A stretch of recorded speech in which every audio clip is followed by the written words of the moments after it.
Okay, looks like YouTube is running. Let me link out.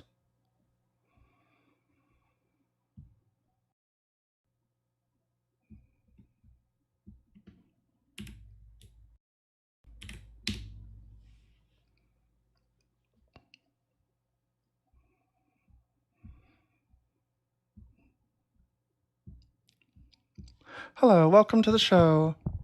Welcome to my live. Today we're playing Christianity, where everything is made up and the points don't matter.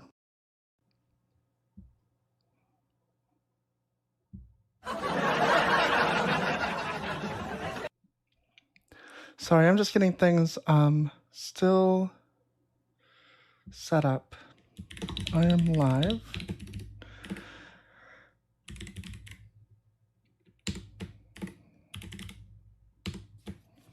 I have a few people that often don't know that I go live, and I'm going to let them know.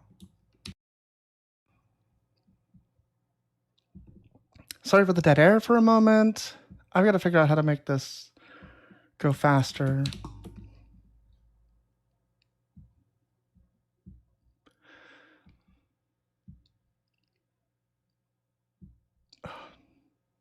Misclicks will cost me.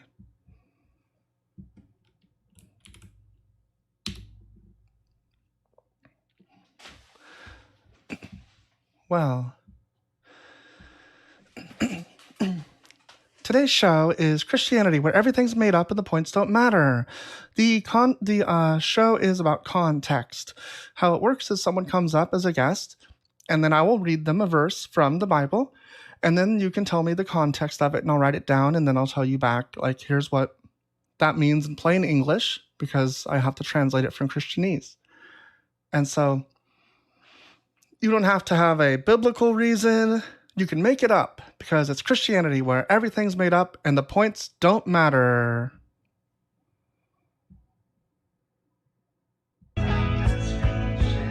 Oops.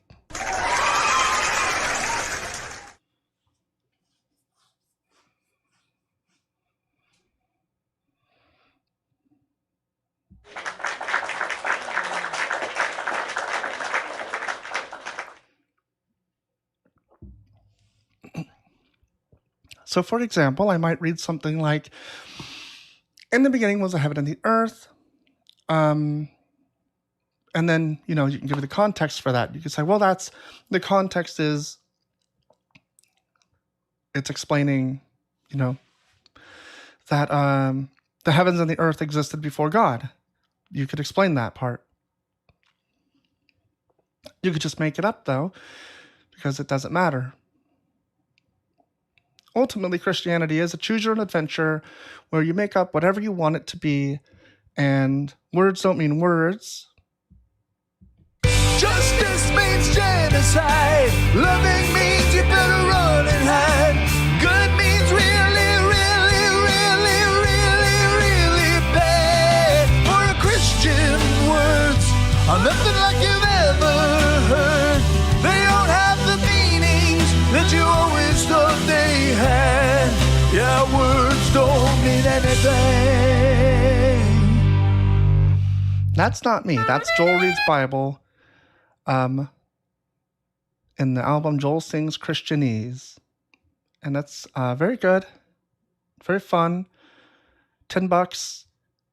I suggest people buy it. I haven't bought it myself yet.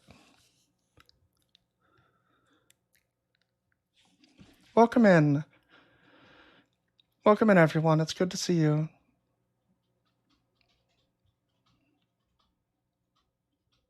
Everybody seems to be busy, I guess.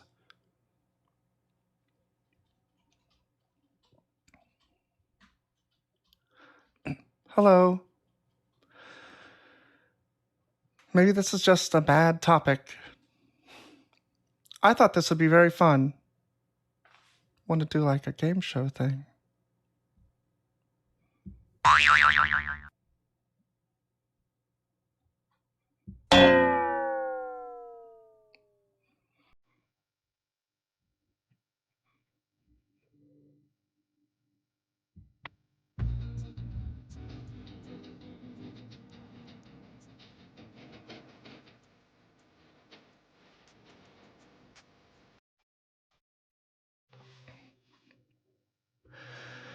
So, another example of a thing that might be brought up that's a little more challenging. Let's see, something like, why did Jesus have to die?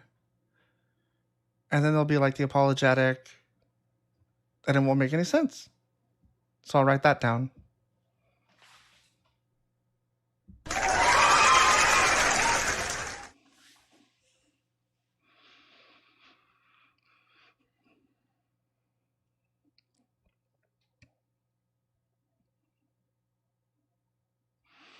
If you want to provoke opposition, you can go with a statement you know they'll try to refute directly. Call Allah down here, let's ask her. Yeah, normally I've run some different backgrounds. I've got more provocative ones, but now I'm really disappointed because I did a whole bunch of work to get this, to make this.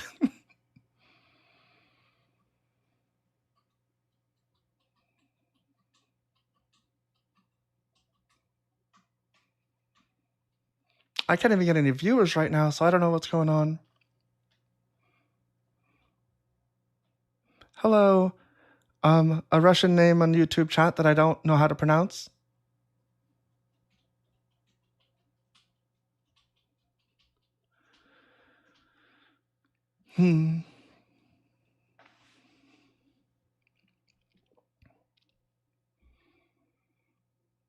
All right, well, I won't be able to even change the YouTube banner. I think I'd have to restart the stream.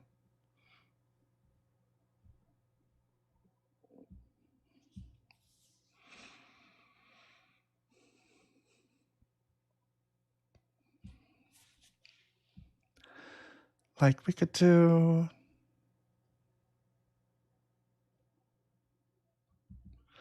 This is pretty good.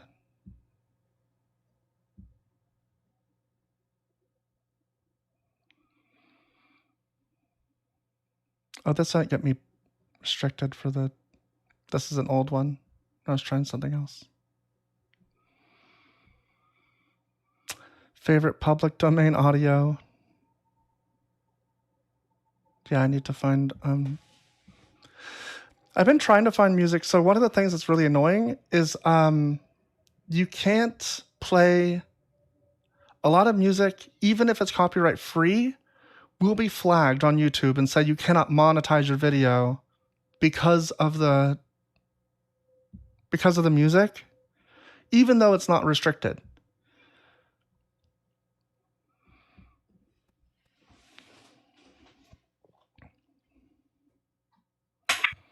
Hello, Pelagius. How are you doing? I'm doing all right. Pretty good. Do you want to talk about the background or something else? Sure, we could talk about the background. Okay. So what do you think the missing premise is? I mean, I feel like that's a contrived conclusion, right? Yeah, the conclusion doesn't make sense is the problem. Like the idea that God is good, but he condones slavery doesn't make sense. And that's why there must be a missing premise here that I don't get. Okay, so slavery. So when you say slavery, what do you mean? Like just people owning someone as property? Okay, but that usually conjures the idea of American chattel slavery. Perhaps for which you. Isn't what God condoned. It's literally just means owning. Perhaps it conjures that for you. That's understandable. It's slavery. It just means owning someone as property. It doesn't matter at what time period or who did it. It's just what the word means. And your God gives rules. Yes. Okay. Right. But that was during a specific time period. Right, and it was evil of him to do it. It wasn't for all eternity. Well, that's not what the book says about the laws, but it doesn't really matter. I think even if God said, for one day slavery is permissible, I don't think that's good. I think that's an evil act.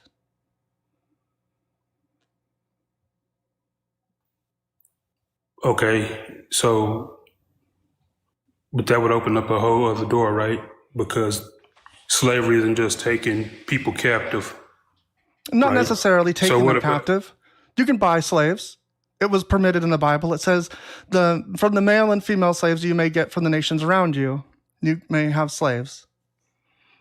And they Yeah, got but them there was through a purchase. specific. Yeah, but after a certain period of time, they had a chance to obtain their freedom. If they were Hebrews and not the women, you're talking about Jubilee. Yeah, so they could convert and be set free, or they could spend their lives as slaves, right? And there were some that were never set free, that had no option. Yeah, so that's just how it worked out for them, right? No, But it's in how this it worked out modern day- because of the laws your God gave. It's not just a natural consequence of what people did. It's a natural consequence of the laws that were put in place. Okay, so how does that affect you in 2025? I think slavery is really bad, and people worship a God that condones slavery, which I think means a lot of people have like really fucked up ideas of what's right and wrong, and that affects me a So- great deal. But it doesn't, right? Because are you a slave? Do you know anybody who's a slave? In How do this you think modern that time answers period? my question about how do you think that responds to what I said? I mean, Because you're not coming to a logical conclusion. You're upset about something that happened 2,000 years ago.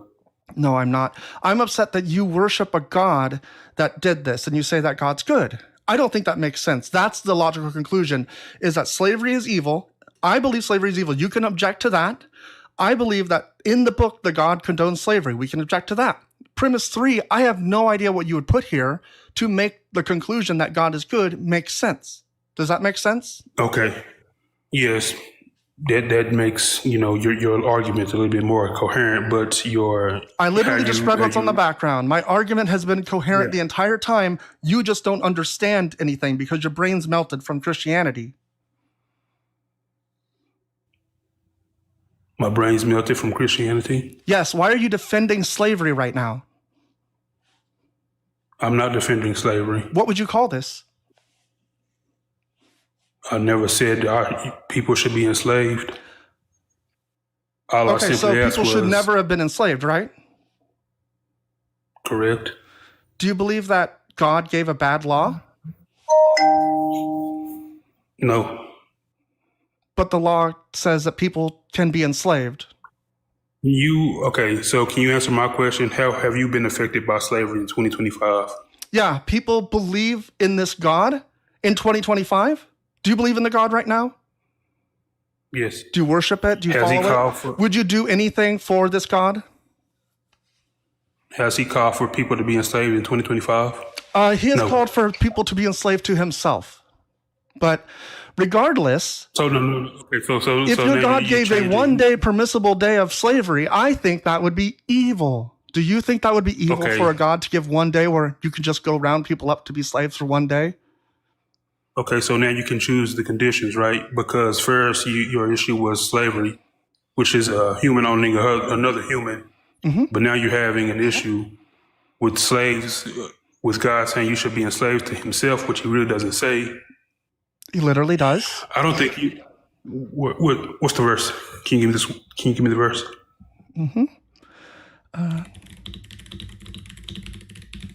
One second, I'll have.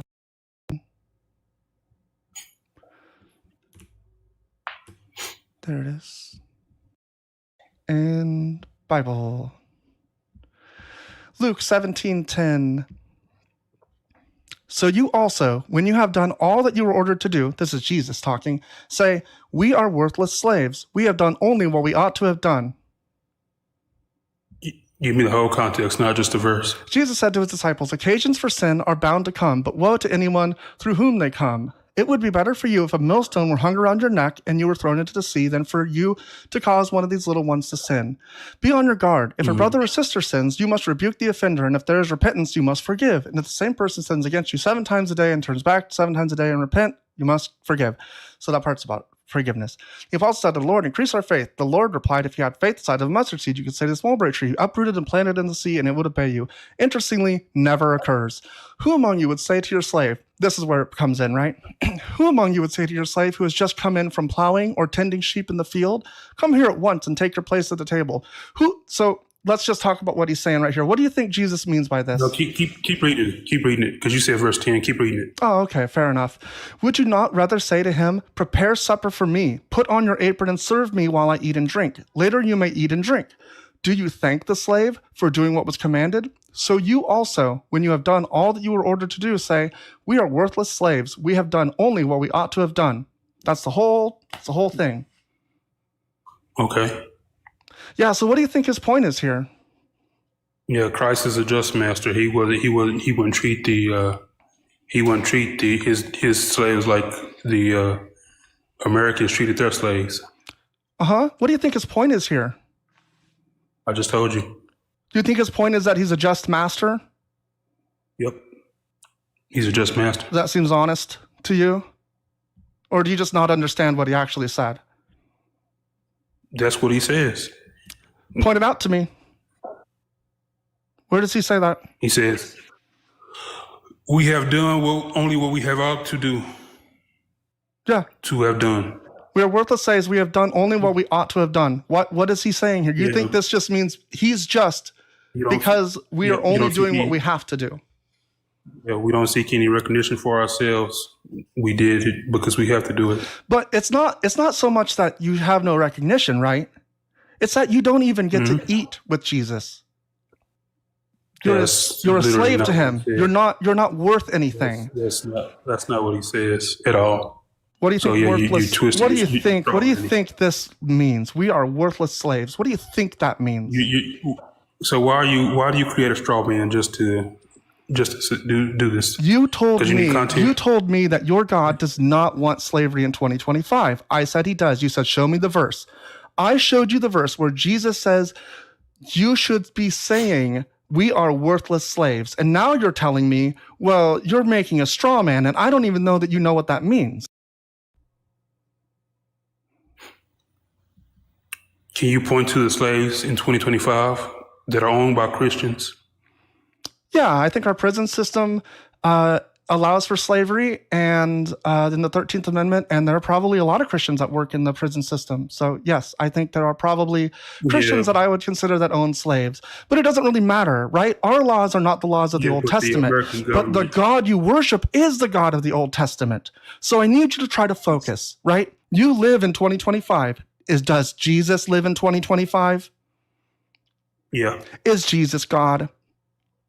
Yes. Did God give laws condoning slavery? Yeah, but how does that apply to the American prison system? Do you worship this God? You asked me a question, you fucking stupid piece of shit. Like, I don't understand this. I ask you, I answer every question. You're a fucking transvestite. That's your fucking problem. You have a mental illness. That's why you don't understand. There it is, because you're folks. a fucking transvestite. There it is. I don't understand because I'm mentally ill. Fucking tranny. This person is here defending slavery. Their bigotry comes out the moment they get a little bit of actual pushback. You're a transvestite.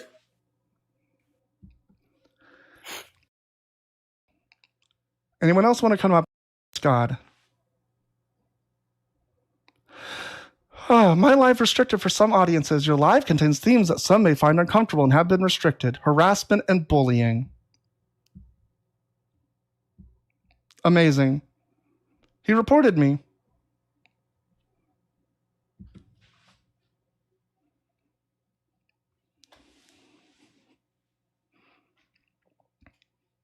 I did make a mistake, and I called him stupid, I think. Hey, Buzz.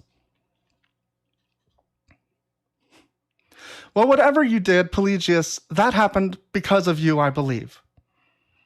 It's because Christian love is the truest love, right? Instead of being able to hold your temper, instead of being able to, like, show me the fruits of the Spirit, I guess those don't apply in 2025 either, though. I wonder what does apply in 2025.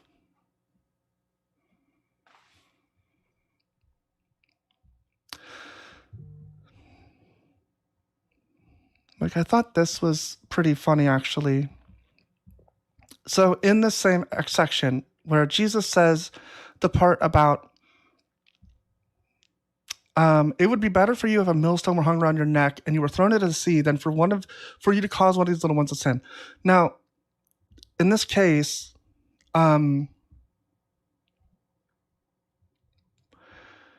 if we take all of what Jesus said, where he talked about,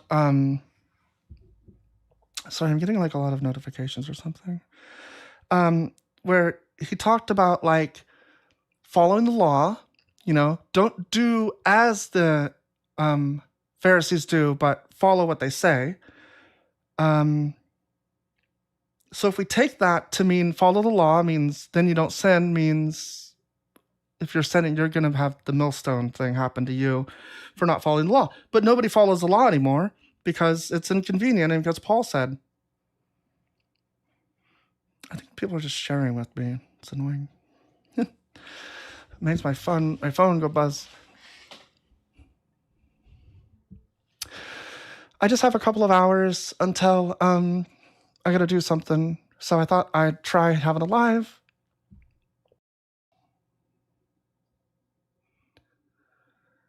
Let's see on YouTube. God just like to make you feel helpless, hopeless, you begging in front of him as he says he plans everything this world's run by his command, then why he couldn't able to give just happiness. Not sure what this means. I think it might be, it could go either way.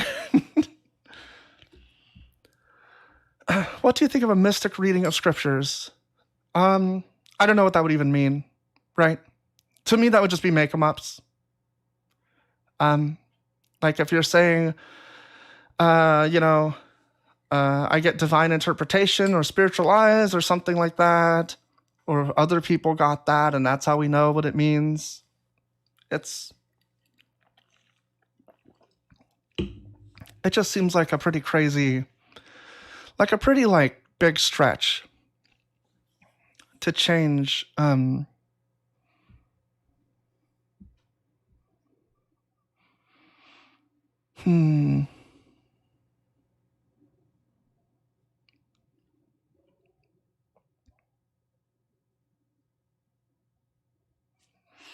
It's how you read into the scriptures. It's how you read into the scriptures. I don't know why I would read into the scriptures.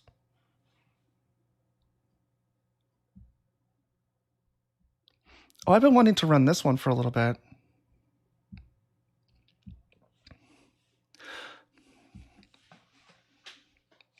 We all do it. I guess you could, if you'd like, we can come up and we could talk about that. But I try very hard not to, right? I try to understand the historical context of something and why I think something was written. And I try to understand what it's trying to say. But I don't think that there's any reason to like use a mystic interpretation in any of that. Hey, Luke, how's it going? Hey, not too bad. How are you? Pretty good. Do you want to talk about the new topic I put up, or do you want to talk about the reading into the scriptures thing? Well, we're reading in the scriptures. We can do that. Yeah, that sounds good. So in what sense do you think I read into the scriptures? Well, when you read into the scriptures, you're reading that you think that God is a monster. And I can see how you get there. I really can. Because I can read that way as well. But if your God is that monster, then you can read the scriptures that way. But if your God is not that monster, how do you make sense of the scriptures? Right? That's the problem. God, it doesn't make sense. Like, there's no way to read them without him being a monster. In my understanding of what good and bad is, means that God is bad. Mm-hmm.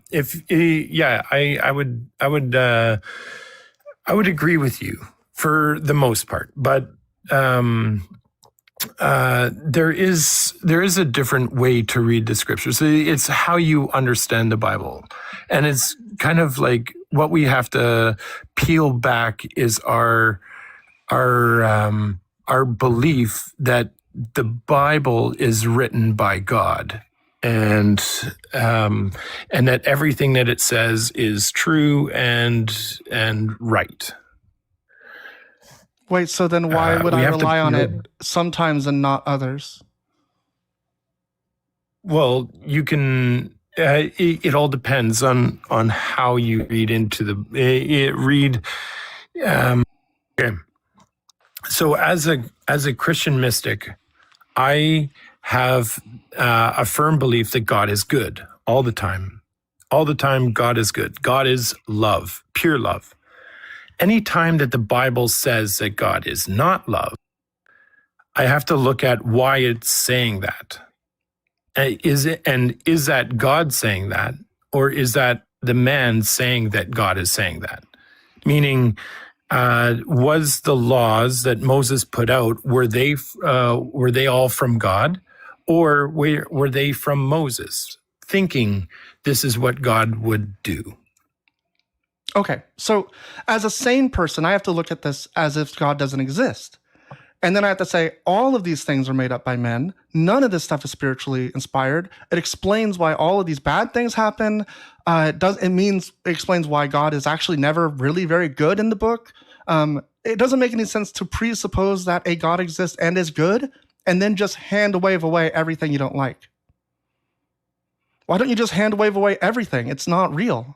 It's very clearly not real. Well, my own personal experiences, and I'm not trying to push them onto you.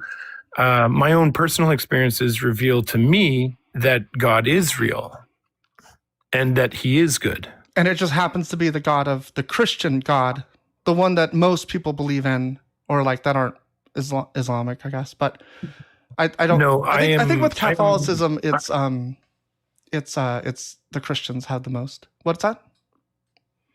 I am not really anything like what you would consider most Christians. Do you believe that Jesus Christ died for your sins and rose again, and you have to believe in him to go to heaven? No. Interesting. So you deny the Christ. So yeah, you're not a Christian. No. I don't deny the Christ. I don't deny the Christ. What I just said is literally what you have to agree to, I believe. That's my understanding of how you accept Christ, is that you believe he died for your sins and rose again. So how you're wording that is that it starts talking about like a ransom or a payment that I did something bad and then God needed to send himself to pay the price for my sins in order for that he can forgive me. But that's not reality.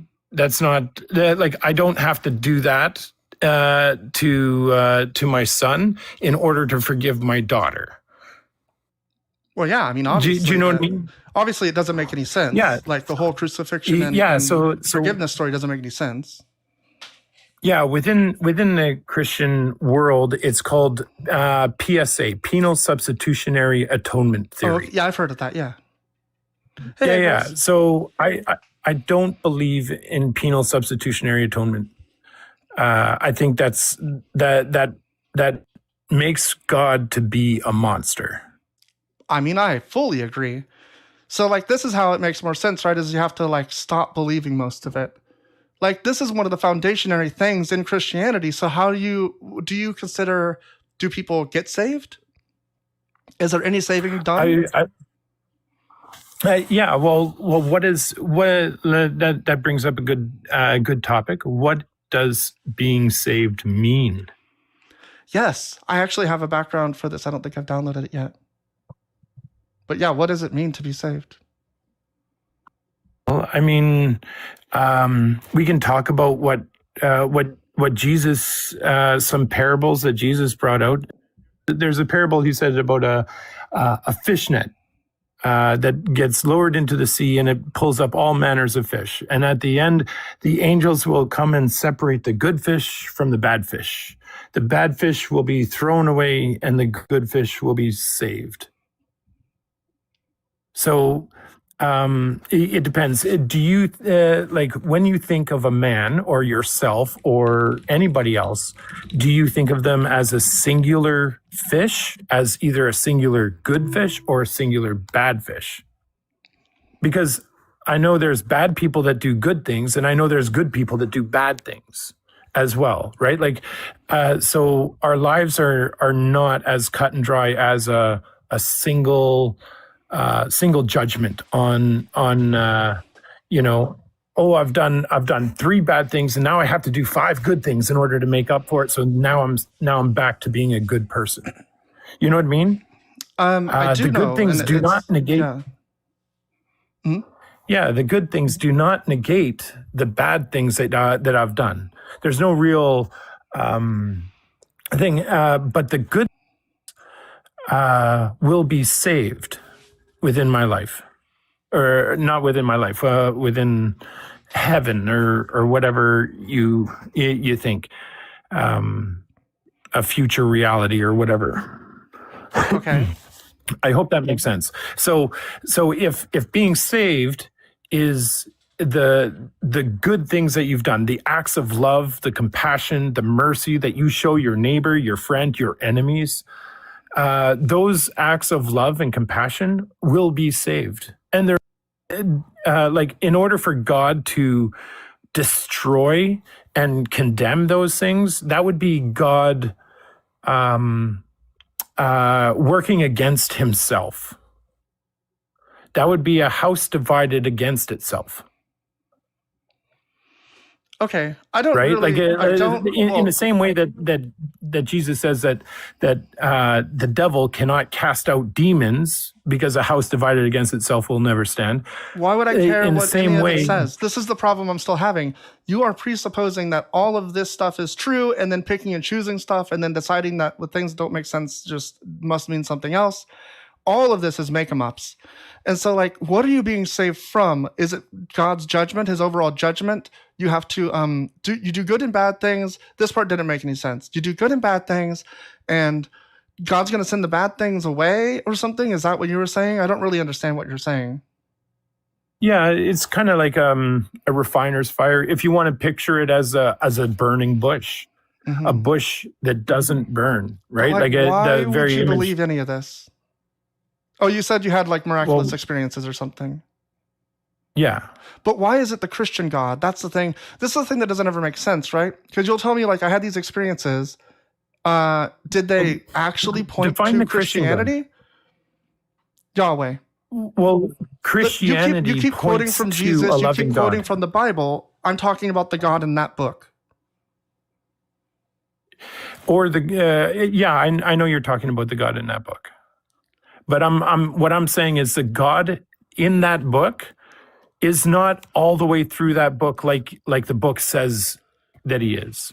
Right. So why believe that any God is real? Why believe that the experiences you had connect to any part of the book as opposed to this is all fiction? You can still have your experiences. Maybe it's a God, but why is it this God? Why is it anything to do with this book? Well, it depends on what you see this book as being. So a lot of I see it Christians, as being and fiction. I don't get called understand out- why you can't just answer a question. No. I'm answering your question, and it's going to take more than one sentence. I'm sorry. So how I see the book, how I see the Bible, is not what normal Christians see the being all true. Everything that whenever it says that God said this or God What do you think you're said answering right that, now? Can I ask what you think you're answering right now? Because I'm- I believe what's I'm happening answering- is I say something and then you just say whatever you want. No, I'm answering why I am picking or why I believe that the Christian God is the true God. So why do I care how you see the book? I want to know the connection. Okay. Well, you keep on bringing up different stories within the book about why it points to something else, or why it makes it gives you a visceral reaction to believing in the God of that book. It's because you don't really understand what that book is, the basis of that book is. Instead of thinking of the book as all of what God said, think of it as a progressive text, a story that takes us from not knowing anything about God and having all of these other gods around us. Luke, you're still not answering influence my us to- question. You're still telling me how you think of it. I don't care how you think of it. Why do you think of it that way? Because that's what my experiences teach me. How? How in How? the world could 2,000-year-old text be connected to your experiences today? Well, because it is my story. When you start reading it mystically, you realize that it is your story. The story of Moses, that is my story. The story of Adam and Eve, that is my story. That was my origin story. The story of the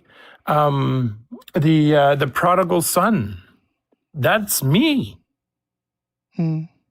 Luke, I hope That's what mysticism does. I hope That's that what you find some help. We're going to get anywhere with this, and I don't think I'm equipped to handle it.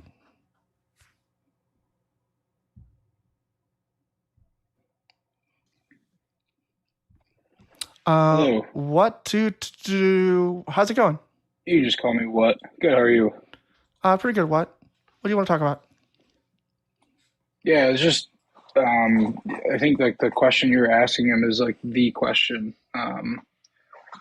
Because I mean, as a Christian, like I see what you mean where it's like why the Christian God. But the thing is, like, I would like even make the argument that it wouldn't even have to be the Christian God necessarily. Like, I think like basically like the ontology as explained in Scripture makes the most sense. What's for the ontology type mean of again? God that would Ontology is like nature, like essentially like the nature existence? of like Nature? the nature, like essentially short saying like the explanation for God's nature, the Christian God's nature. The explanation for God's nature makes the most sense inside of the Christian Bible. Is that what you're saying? No, like for there to be like an all good God. I've never heard like I don't know how to describe it. Like either a religion or different gods, like own nature that would actually explain how a God could be all good, or that it exists necessarily. Do you think okay. I'm trying to understand. Are you a Christian? Yes. Okay. And so Many people tell me I'm not a Christian though. yeah, and you'll tell them that they're not Christians. Like it's a huge mess. No, I never tell anyone they're not Christian. Okay. I used to be a Christian, but I'm not anymore. Do you think I was ever a Christian? Just a random I mean, question. yeah. If you proclaim belief, then I wouldn't see a reason to say that you weren't. I appreciate that. Like some people, they have their own metrics and bars, and my understanding of Christianity was simply profess with your mouth and believe in your heart, and you will be saved. Like it's sort of that. Right. And Yeah. Like I don't know how else. fruits. I don't know how else I can. I can't go back in time and ask myself. So Yeah, no, I get it. anyway, okay. So you're saying that the Christian God makes the most sense because his nature makes the most sense of all the gods? Yeah, like I think it's like the best explanation or like the most logical explanation of like the nature of a god. So like for example, just like all the omnis, I never can remember all of them, but like omnipresent, and like just the all good nature, like the creation alone, him like being good by necessity, like therefore making good and evil exist. Wait, why would being good mean that you make good and evil? Well, like when I say that, like the Christian God, like it'd be described as all good. Uh-huh. This would essentially explain like why evil exists. Because Because I mean, all good exists, so evil Yeah. exists? yes, essentially, Did anything exist before it's God? sort of analogous to like This is where the anything nature of exists God before actually God? falls No. apart really hard. think The so. the omni stuff with God makes God's nature impossible. There's a number of reasons why. So, did anything exist before God? No, Was God always all good? yes, So there was a point where there was all good and no evil, and yet now there is evil, and you say that it's necessary, and I don't understand why. no. If there is all good, there by definition would have to be evil.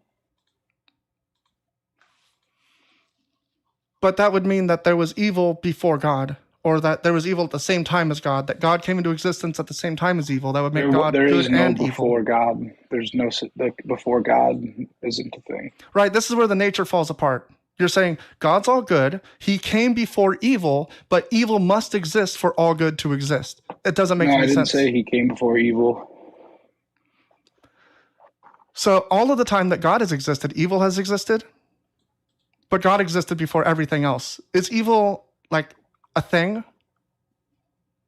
Yes, again because of God's own nature, because he's all good.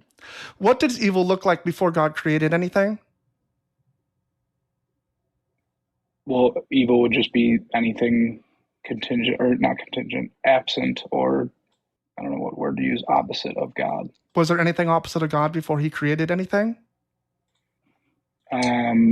Not like physically, but again, it would just be anything. Do you think saying again Directly makes your point antithetical. sound more coherent? Just saying again No. doesn't make you sound better. You need to actually provide why this makes sense. I'm giving you like a logical reason why you should not believe this, and you just keep telling me again. Don't repeat yourself. but Give you me a keep good just reason to saying, like, believe it. You keep saying like, did this exist before God? And I'm telling you, like, you asking that question before Mhm. God that doesn't make sense. I know it doesn't make sense. That's why I God fucking God asked is it. I'm eternal. making sure that we agree on the point. Me asking a question there's no sense to a question, right? If I ask you a question, you don't have to tell me that question doesn't make sense. Just answer the question. This is why Christians are hated but- so much. You fucking dodge everything. You never answer straight. You come up here and tell me that God's nature What you're is what asking makes is God make impossible. sense. And I'm telling you, I'm pointing out all of the holes in your fucking logic, and you only say again. You don't actually say anything new to answer my questions. Let's go through it one more time. Is God all good? Yes. Did God come before everything else? Yes.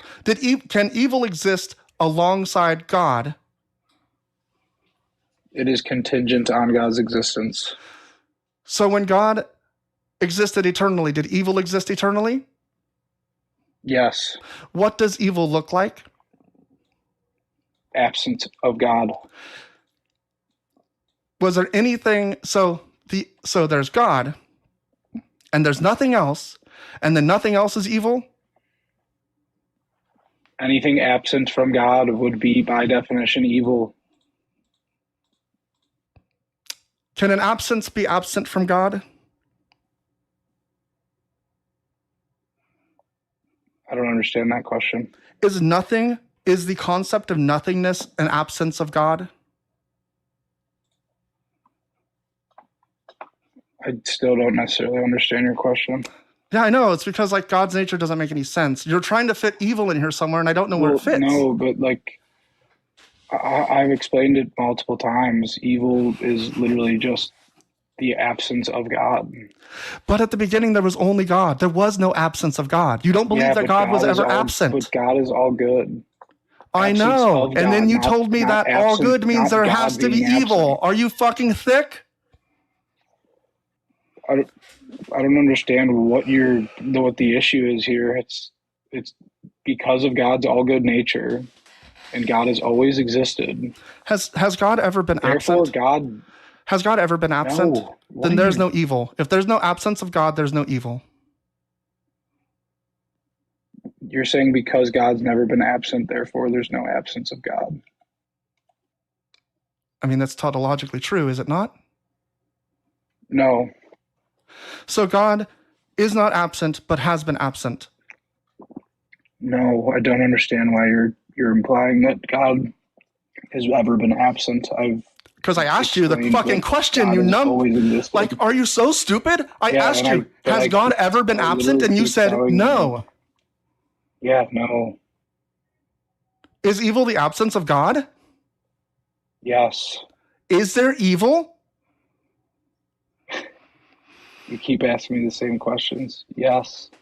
So God has been absent. The first thing I asked you, you said no, and now No. God is absent. No. Absent doesn't mean he's like absence of God does not mean Then you need to affirm it. doesn't When I exist, say, has therefore God been evil. absent? You have to say yes. That means God is No, I not don't. everywhere.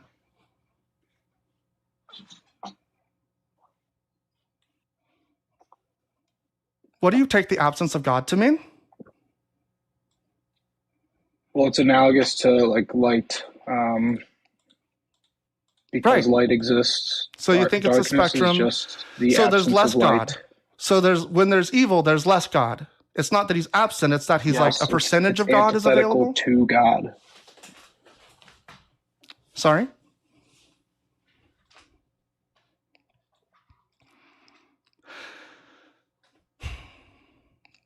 So I don't think I may have not heard your question. so when there's evil, it's because there's less God, but there is still God. There's evil when it's anything that's antithetical to God. So it's not an absence of light. It's not an absence of God. It's an absence of God. So there's no God. In the instances where there is evil, there is no God. What? If we're saying that God is like No, light, it's and when not- light is it's gone, not there is that there darkness. is no That means God. when God is gone, there is evil. Why is this so hard for you? No, You it's- brought it's it up. more like, that's what I'm thinking as well. I don't understand why this is extremely complicated for you. This isn't anything new. No, I know it's not anything new. What's new is that when Christians understanding and actually comprehending what I'm saying, you repeating yourself doesn't make it make sense. But you're I know, and you asking the same questions over and over again that are completely illogical. Let's talk about your the all good nature of your anywhere. God. Do you believe that slavery is evil? Yes, I do. Did God condone slavery in the Bible? No, God did not condone slavery in the Bible. What do you take condone to be? Approving or essentially To allow? claiming is okay. Yeah. To allow? God didn't give laws about slavery that allowed for No, slavery? not to allow. Oh, you don't think that condone means you think condone doesn't mean to allow. You think it means, what does it mean? It means just approve?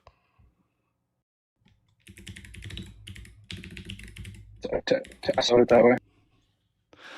I'm actually curious what the actual Condone, definition to is. accept and allow behavior that is considered morally wrong or offensive to continue. Well, sure. That Yeah. definition would work, to allow something that you consider morally wrong to continue. Right. You said that slavery is evil. So, what did yeah, God do I about mean, slavery?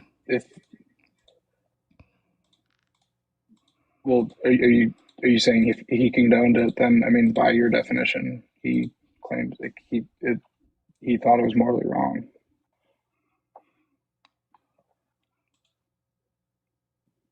You think that God Did you thought do it you was want to read wrong? the definition again? You think that God thought it was wrong and gave the law? And you think the nature of your God is good? I think written in context, yeah, it's God Tell me the context. essentially guiding a morally broken society where slavery is essentially the norm in every major civilization. Do you think God could have guided them any other way without using an evil law?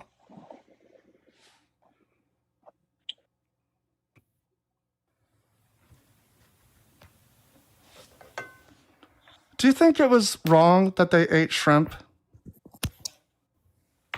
No. But why did God disallow it?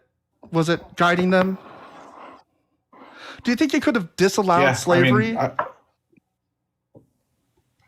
Well, are you moving away from the slavery point? Do you think he could have disallowed slavery? I'm not moving away from it. You need to follow.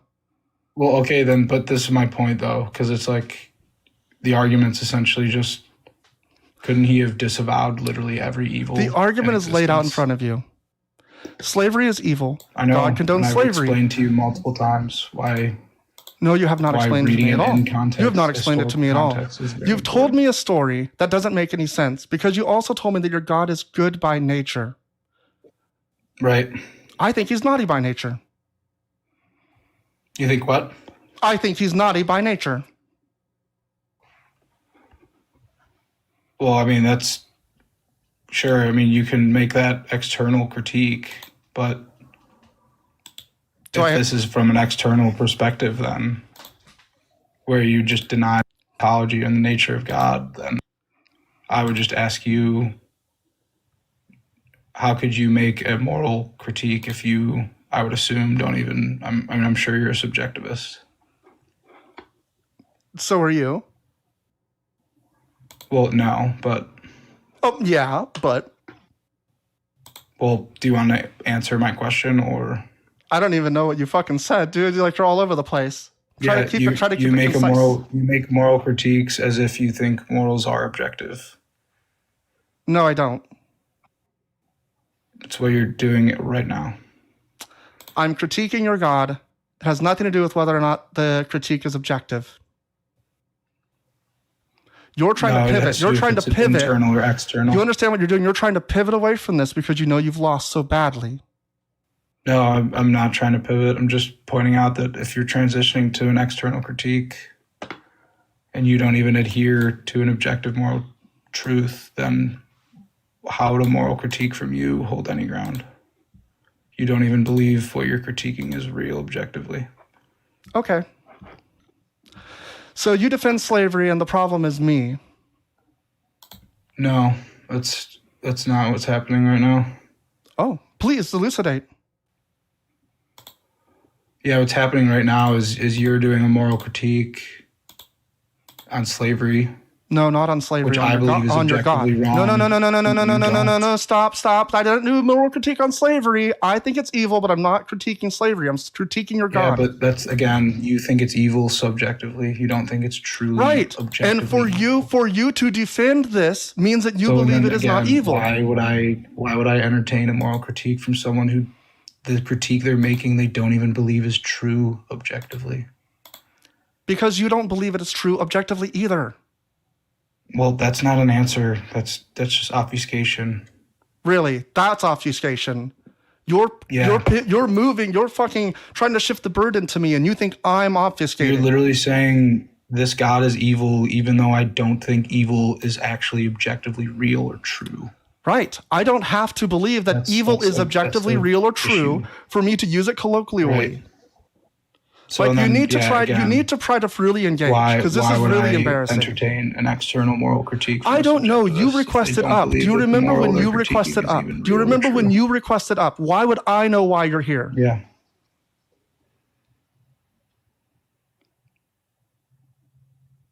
Why would I know why you're here? I assumed it was to show me that your God was actually good, but instead you just want to try to tear apart my worldview. Because you don't have anything. Yeah, because you turned it to an external critique, which was a mistake. It was my mistake. Let's do the moral argument. Let's do the moral argument. Shut the fuck up and run it. Run it. God, your fucking monotone voice is so tedious. You all right? No, I'm not. You're boring. I know, because again, you made a mistake, and I'm just making the mistake very obvious. I didn't make a mistake. We're not having a debate. You did. We're not having a debate.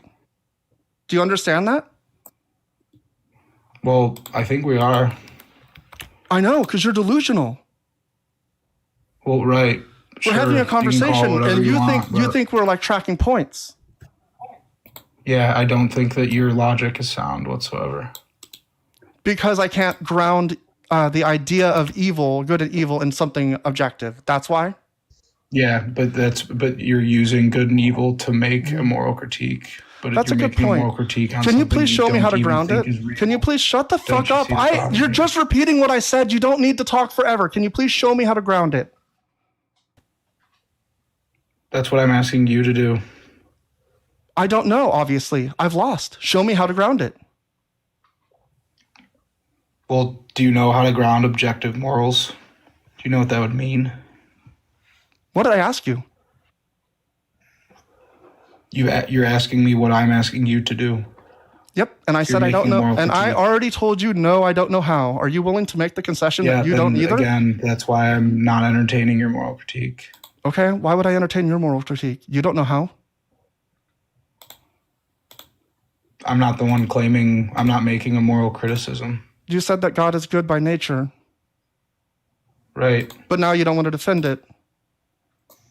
Well, yeah, because again, you turned it into an external critique, which again was Again, would anyone else like to come up? That's fucking so boring.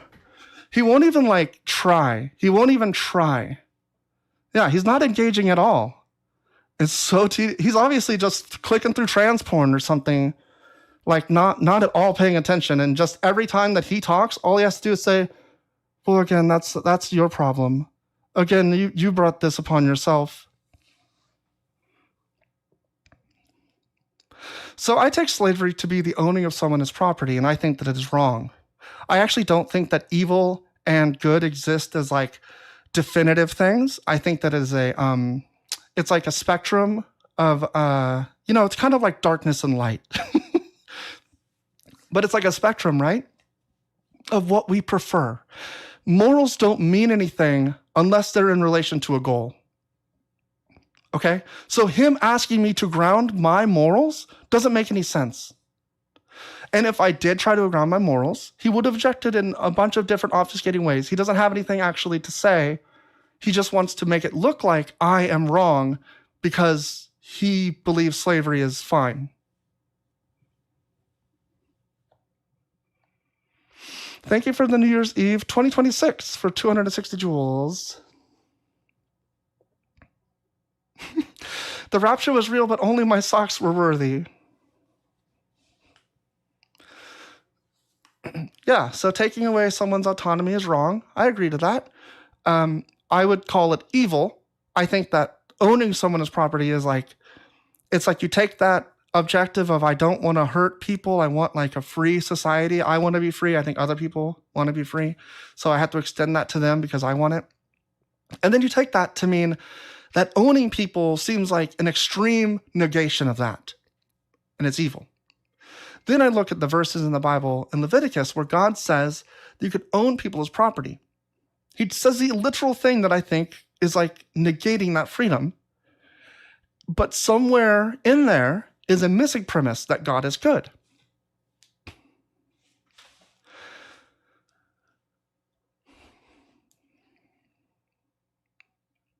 People like the last guest are some of the worst. They're just some of the worst. They don't actually even understand very much about what they believe. They just want to win points.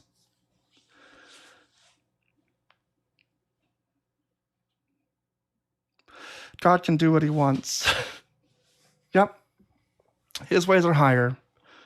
That's, I think, the worst one. Because the man writing this thinks it's about God. Yes. Luke, we went over this. You didn't bring me anything about why this is not at all divinely inspired. None of it seems to be. I don't see anything in it that's worthy of like keeping close to me. So like, I don't know why I would connect it to any kind of a God. It seems like it's about control and obedience. Just do a quick shout out for thank you for the heart me's, the Go Populars. I appreciate everyone watching on YouTube. We've got like 5 people on YouTube. That's pretty cool. I'll have to go in about 20 minutes, maybe an hour, but I gotta do some other like housework stuff. Yeah, I know. Divine Inspiration is seen as a spiritual book, not literal fiction. But why? Like, there's no reason to think of it that way. I'm telling you, like, You just keep telling me this is how you see it. It doesn't mean that it's true. And if you can't tell me, well, it's true because, like, when I got a tip. Okay. If somebody asks you a question, they don't need a history lesson. Like, they really don't. They don't need to know your perspective and what other people think. They're asking for, like, the question to be answered. And when you don't answer the question, it's very clear that you just don't know. I don't know if other people, I don't know if you understand it. When you do that, when you do that obfuscation, I'm not sure if you know that you don't know. If you neglect to try to see it this way, don't blame others. Yes, it's my fault that I don't believe nonsense. You missed out on the genocide and the grape. I know. There's tons of other stuff. I think this one is really clear. Because it's given as a law. The other stuff Christians will dance around in other ways.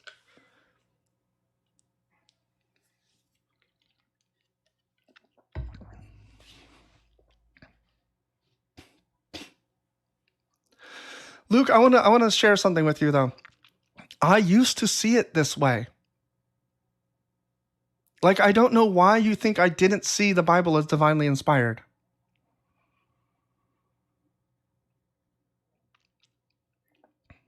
I don't know. See, you're special pleading. You're saying we got all kinds of other stuff wrong, but this one thing that I can't explain why it's right, it is. That's just special pleading.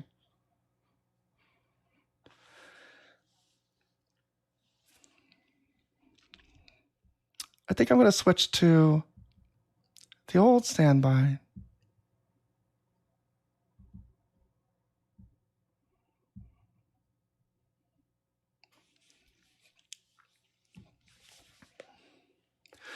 All that matters is it true. Exactly. I think that's the most important thing. And if there is true stuff in the Bible, but none of the stuff that's like spiritual in nature or miraculous or outlandish, none of that stuff, number one, seems true, or number two, none of it seems like it means anything. No, Luke, I didn't read it quite literally. I read it literally today because I'm not insane anymore. Luke, truth is that which comports with reality. Marley, I am looking for God. I am looking. Where is he? Jesus said he'd be back. He stepped out for smokes and he just never returned. Everybody died. He said that some of them wouldn't die. Start being before trying to judge other things.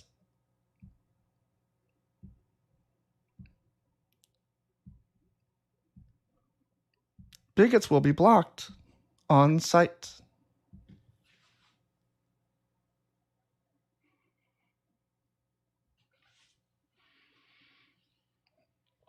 What is reality?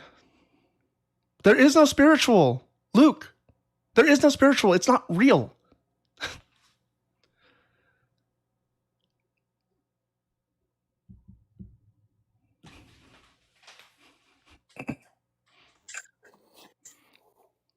Hi, how's it going? Hey, how you doing? Pretty good. What do you want to talk about? Well, it's actually, have you ever heard of a religion called holiness? A religion called holiness? Yes. No, I don't think so. I mean, from what I've seen, you said Christianity makes no sense, which, in my point of view, I would agree, because it's not, specifically written down in a book. If you know your history, well, it came from Constantine, right? That's another topic. But have you ever considered holiness? I've never heard of it. I mean, I know the word, but I don't understand what you're referring to. So, we believe that we are Christians. When you say Christianity makes no sense, are you globally speaking about Christians or specifically that group? I'm talking about the religion, right? The doctrine. I'm saying like the book, the Bible, the God, everything about it. There's no part of it that I think makes sense, and it splinters off into even crazier things from there. Okay, so you it's mostly about the book, right? I mean, I don't see how else you would have Christianity without it. Well, can you find me the word Christianity within the book? Yeah, I think, well, I can find Christians, but I don't think that's the point. I don't care how you label it. I'm talking about people that follow Christ. Okay, perfect. So, all right, so what makes no sense with people following Christ? Like, would you say that Christ believing in holiness would be a very complicated religion to follow within today's society? What is holiness? So holiness is essentially being set apart from what the world obviously likes, such as, stealing, lying, things of that sort, right? So being trans, And like to being just be trans. righteous So like, upon- am I holy because I'm trans? Well, essentially, you being trans, right? Yes, you would be falling in the category of sin, in my point of view. Wait, no, but I Right, want the but, world. I mean, any- a lot of people don't. In fact, you sound like you don't like me. Why? You just said that holiness when was have I ever when said you I don't do like things you? that the world doesn't like. Yeah, such as negative things that, obviously put you in prison. Oh, so holiness is when you do negative things, not just things that people don't like, but things that are negative. So being trans should put me in prison. No. What are you? You're trying to spin it off. Well, because way past what I I'm said. pointing out that what you said doesn't make any sense. I'm trying to show you how it doesn't make sense. And if you can Are you saying that elucidate it, righteousness is like you something- gotta choose your words better. Okay, yeah, I apologize. Okay, maybe it's on me. Would you say that righteousness is something bad or good What is righteousness? in today's society? I don't know what righteousness is. Righteousness is essentially not doing bad to others that you don't want it to be done unto you, right? So like, Okay. such thing as lying, stealing, murder, all sort of Okay. things, right? Because you don't want it to be done unto you, right? You just want to live a peaceful life, a righteous life of Right. peace, harmony, and all sorts of things, right? So But, essentially, you're just saying like I don't doing Mhm. good things. Is doing good things good? Is that what you're Yeah, saying? just doing good things. Yeah, I think. Well, I guess it depends. Yes, but yes, just doing good Yeah, yeah. things. Like specific. towards the goal of having a harmonious society. Yeah.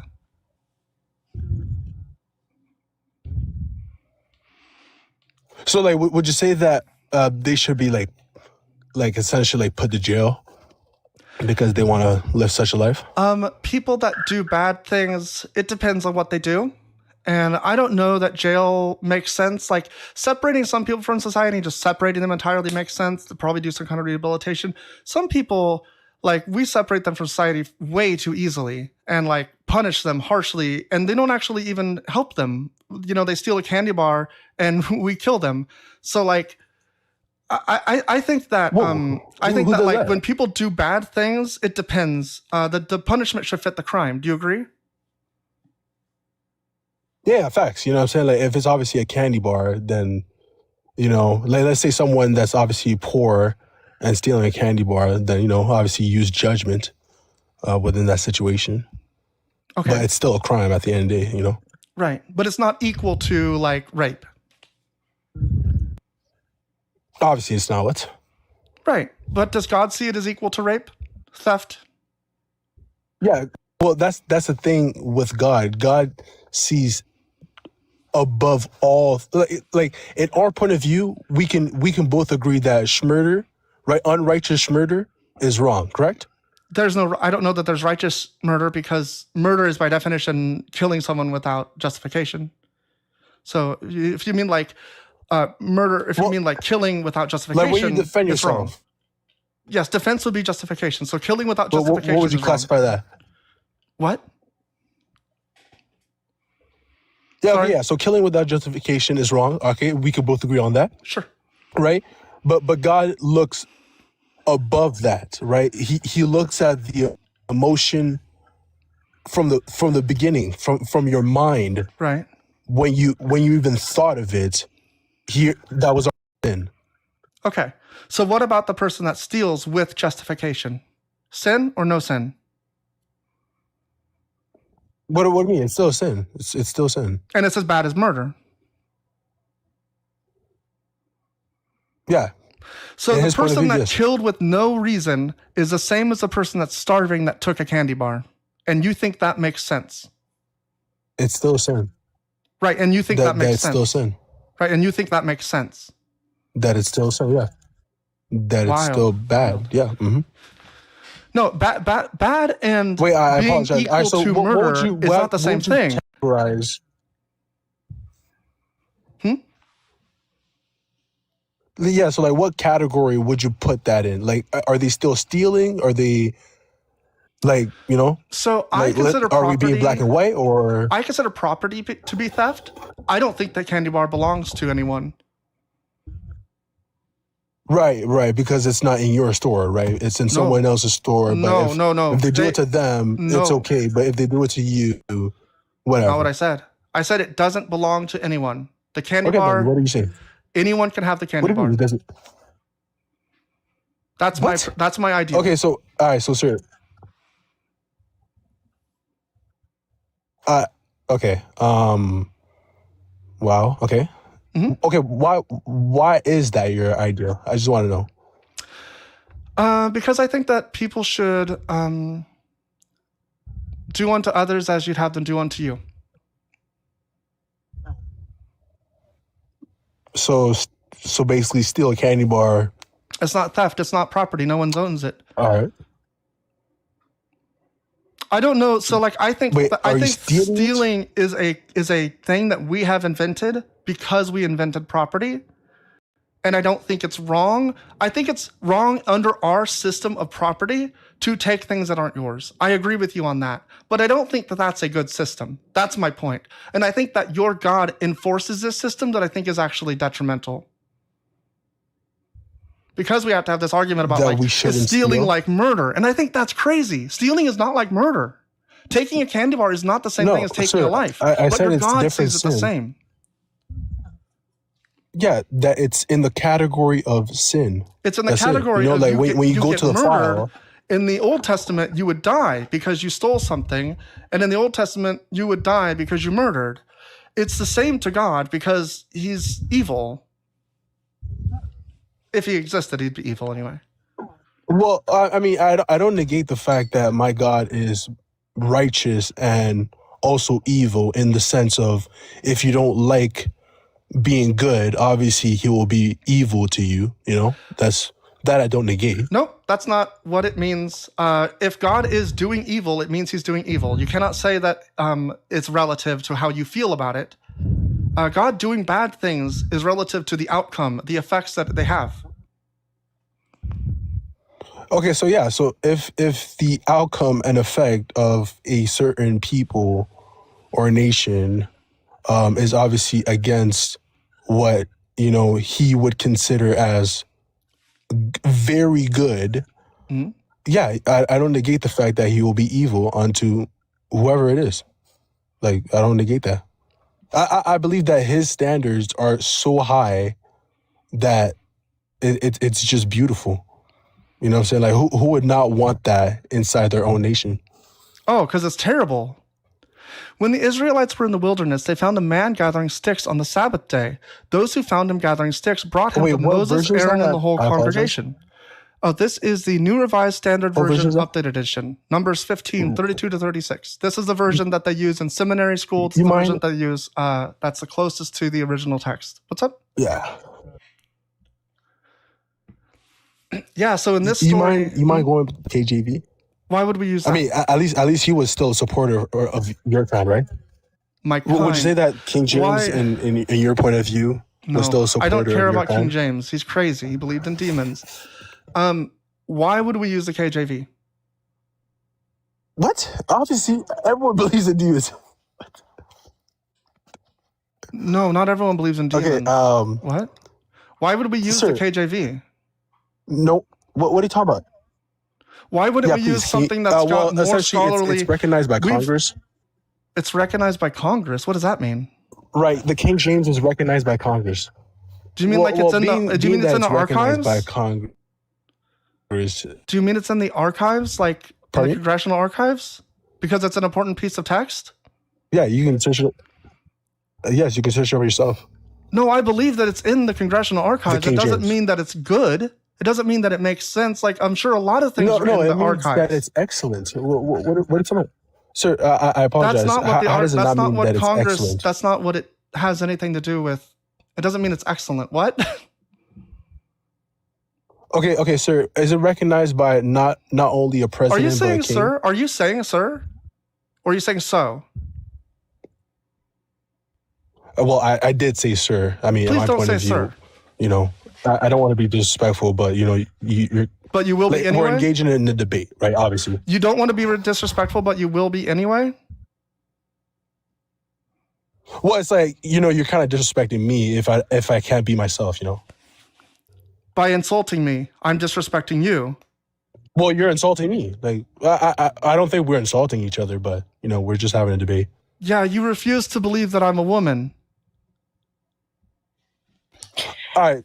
Okay, Would you say that? you thinking that it doesn't matter, but I can give you direct verses where your Bible, the KJV, actually chooses just to ignore their translations that they used in other passages because it fits their narrative. In Kahari in Hebrew means like a lion, but instead in Psalms they translate in Psalms 22:16. They say, they pierced my hands and my feet. In other texts in the KJV, like in Isaiah 38:13, they translate Kahari correctly. That as a lion, so will he break my bones. They don't use the oldest Greek, they don't use the oldest manuscripts. Like Right. the KJV is considered a unscholarly translation. Ma'am, would you say that King James, being that he had a lot of money, right? And being that he can obviously pass legislation, right? And being that obviously he was not only a king of one country, but I three don't countries. care. I don't care. He Right, obviously. you don't care that he had I obviously more don't resources care than you. about the money part. I care about the accurate translation. And I What just about the pointed out. resources? Wait, I you just think? pointed out a verse to you that All right, what about the that they do resources? not accurately translate it because they translate the word in two different passages in two different ways, because the important part about the Psalms is that they think that it is messianic prophecy, which it is not. So they deliberately change the text to fit the narrative that they want. And that is dishonest. It is academically dishonest. Would you say that King James I don't went give to a shit. Jerusalem? I don't Well, care. Well, that's You're pure going to ignorance, have ma'am. to, You know, no, if you you're have going to provide, you have to engage into provide an evidence intelligent that King debate. James ordered, or actually, it doesn't even matter because they didn't have It the actually Dead Sea. does. They didn't have the Dead Sea Scrolls, by the Yeah, I was way. going to say, what evidence, what resources do you think What- King James had that we don't have now? Well, what I'm saying is that Why can't you what answer he that did- question? You were just asking about the resources, and I'm asking, what resources did he have that we don't have now? Are you passing legislation? I don't know what Does that have to means. do with? Well, that means that you're not a king, dude. You're not a king, and I'm not a king. Also, like, what are you talking about? So This because is he was just a king, appeal to so authority. just simply his authority makes it better. This is I'm not appealing to authority. Straight up I'm appeal to appealing- authority. No, I am appealing to expertise that he Doesn't have hired. expertise. Why would he have I expertise? Thank God that he has money to hire people that go to What universities. money did he such as have that we don't Oxford. have now? Mhm. I don't understand. What This- money? the- What did he do differently? What resources did he have? I don't So- understand. What did he do differently? He transformed the Western society. What no, are you he talking told about? them. He told. Okay, so it's not really a translation. I could argue that because it's actually from the Bishop's Bible. what he did is he said that if don't actually go look at this and change the translation because it will confuse people, even if you have new information. This is one of the orders that he had. It also doesn't have the most updated manuscripts. We have older manuscripts that we have found later on that aren't in this text. Not only that, Likewise. I've already presented to you where they translate a word that they know different because they translate they it know correctly it's in different? other, because in Isaiah they literally translate the word kahari correctly, but in the Psalms they do not. I don't know what you don't get about that and they do this all over the text. Wait, okay. So You just weren't if listening I to may me. ask you, the King James. No. I love listening to you. I'm trying to understand you. So within the King James, what Old Testament did they use? What do you mean, what Old Testament did they use? That question doesn't make any sense. Like it actually makes perfect sense. Like what version of the Old Testament did they use for the Old Testament? Like that's pretty much it. Like any regular Christian would understand that question. What Masoretic text did they use? Is what you're asking? Okay. So now you understand that they use the Masoretic, right? All right. Would you say that the Masoretic Now you understand. text? Because he malformed the question. No. She fully understood. She had to fully understand what the understood. So fuck you're Masoretic talking text- about. The Old Testament is a thing in the Bible today. It's not a thing then, right? Is that the...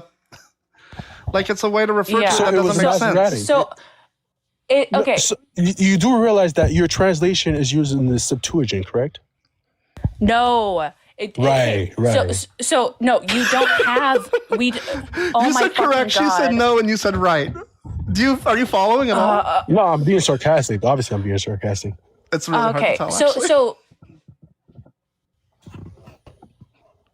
Okay, Sorry, so Ashley. I don't think you understand. Yeah, I don't think you understand what's going on here. I've presented like three main criticisms here. One, they don't have the oldest text in general, and they don't account for those. I'm not saying that this specific passage itself needs the oldest text. What I'm saying is that this is a reason why you should entirely throw it out. The second one is that I've explained to you that they literally selectively translate words, that in certain areas of the Bible, using the same Hebrew word, they translate it in two different ways. And the third point is that I told you that the order from King James was not to translate the text accurately because it would confuse people. None of what you said addresses my point at all. Well, for the first point, when you say the oldest text, I would much rather listen to kings than you. Like, who are you to tell me they don't have the oldest text? Like, what Another the fuck? appeal to authority. Well, what the heck? I will appeal to expertise. What are you talking about? That's not appeal to Being a Archie king isn't Bacon, being an that's a good expert. point. I don't understand why you're conflating that. Why is there a new King James version? Then do you I follow don't that read one? that. You I just go by the follow the King 1611 James. Apocrypha. The King James doesn't. The old text doesn't have the Apocrypha in it. How much you want to bet? I'll put $100. I'm pretty sure it doesn't. Let's see. It does. It has all the Apocryphas. What are you talking about? I'm pretty I have sure he 83 has- books. I don't know. I actually don't know that. I want to look that up. It doesn't include, as somebody said, it doesn't include Enoch. Let's see. Apocrypha. Okay, the Apocrypha is a selection of books which were published in the original 1611 KJV. These apocryphal books were positioned between the Old and New Testament. Apocrypha was a part of the They do KJV have for the 274 old years. KJV. Oh, okay. So in the okay, the old 1611 does, not the new one. All right. Yeah, exactly. That's my book. That's fine. I have Apocrypha in my NRSVUE. I have the Deuterocanonical and the Apocrypha. I did not know the actual original 1611. I have an NKJV, not a KJV. But what's the why does this matter?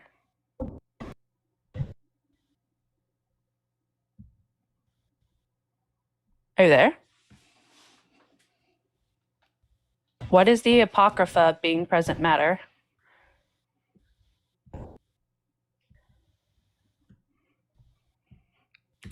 Hello? I think you might have bad connection. Can y'all hear me or No, him.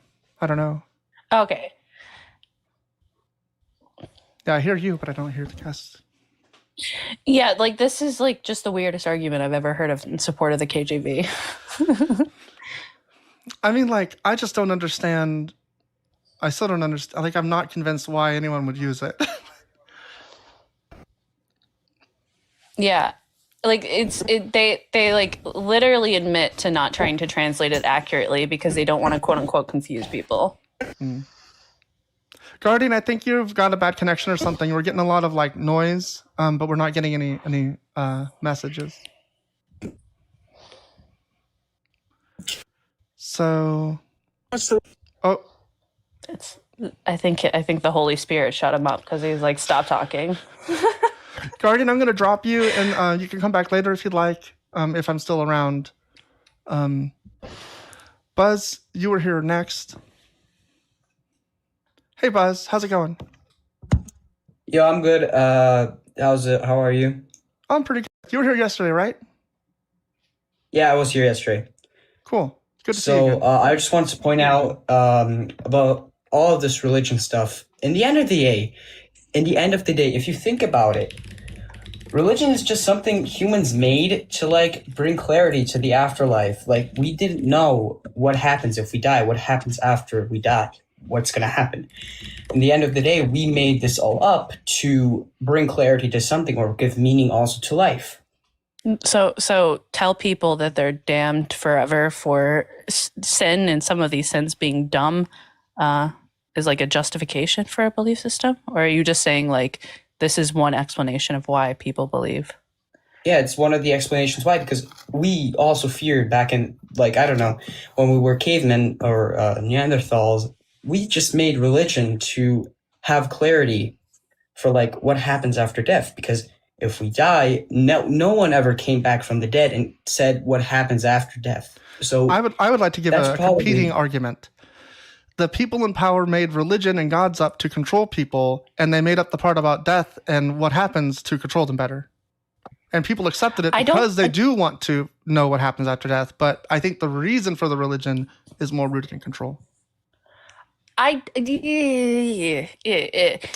when you say rooted, I have a little bit of an issue because Okay, it's fair. it is well documented that these like the powers that be, where they used our previous traditions in order to kind of assimilate people into their control aspects.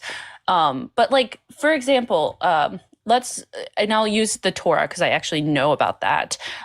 Like the Torah was just propaganda, like for the most part, as far as we're aware.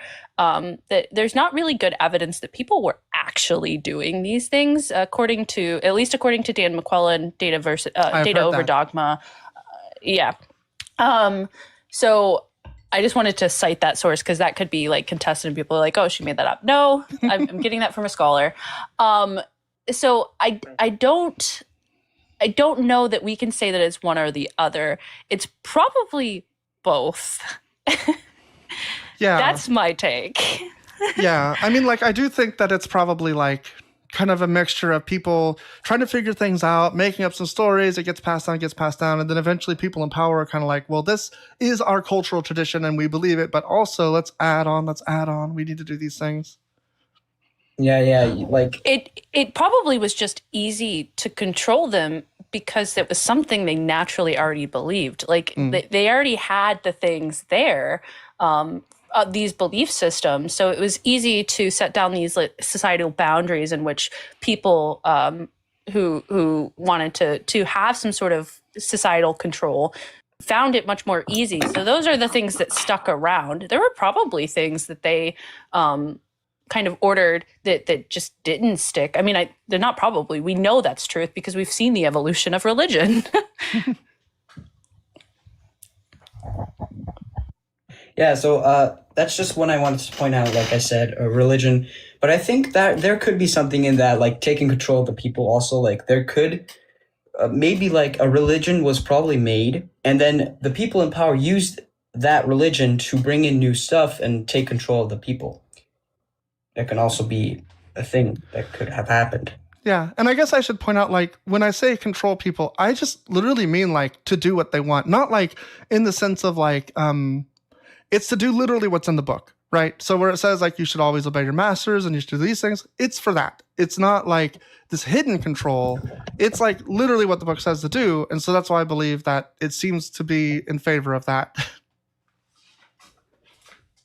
Yeah, I think you could probably spend like a whole conversation talking about the term control and what you mean by it in this context. Yeah, Fair, yeah. There's like also good examples like in the 20th century. Like I know it's like a whole stretch, like, but to bring people to believe in something, you can also like bring something in masses, like force people to read something or force people to give them that.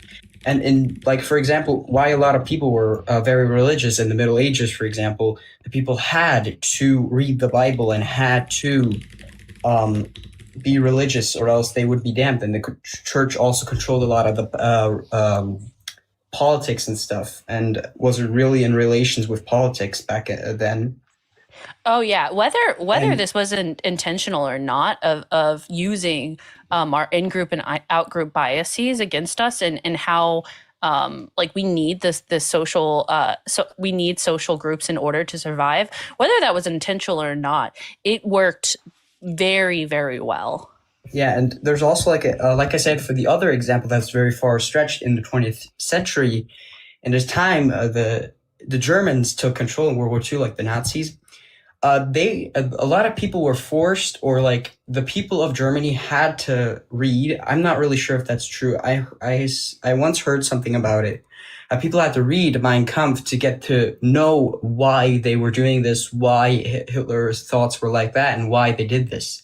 So, like in the Middle Ages, a lot of people became religious that way because it was forced onto them. And that's how also a lot of people became Nazis in World War II, for example, like killing the Jews and stuff. Whoa, calm down with the language. I mean, I understand you're just describing a thing, but don't say that string of words. Yeah. I don't think you said German soldiers were required to read. No, I mean the German civilians, like a lot of civilians and party members and whatever. Like a lot of people had to read it. We're German. It was widely distributed. Sure. But it was often given as a wedding gift, but I'm not seeing anything where people were required. Yeah, I don't really see sure. anything about that either. It was heavily promoted Maybe and it's something I got distributed, mixed up with something. given the newlywed It's soldiers. like an example. There Right. was indoctrination through propaganda, speeches, posters, newspapers. Yeah, also propaganda, spreading it to the masses. And They it had could be the that biggest thing they had was what's the name of the children's y'all know what I'm talking about, the children's education that they had. Yeah, I forgot. There's actually a name for that. Race, Rassenkunde, race thing. Yeah. There was a lot of like propaganda. I don't know specifically if also through, the Hitler part Youth, about the book the Hitler is- Youth. That's what you're thinking of. Yeah. Also, Joe- the Hitler yeah. Youth. Did y'all ever see Jojo Rabbit? I think a long time ago. I saw the part Oh of no, it. no, 2017, I Yeah. think. Okay. Fuck, that movie was really good. Yeah. What's her name's in it? I don't remember.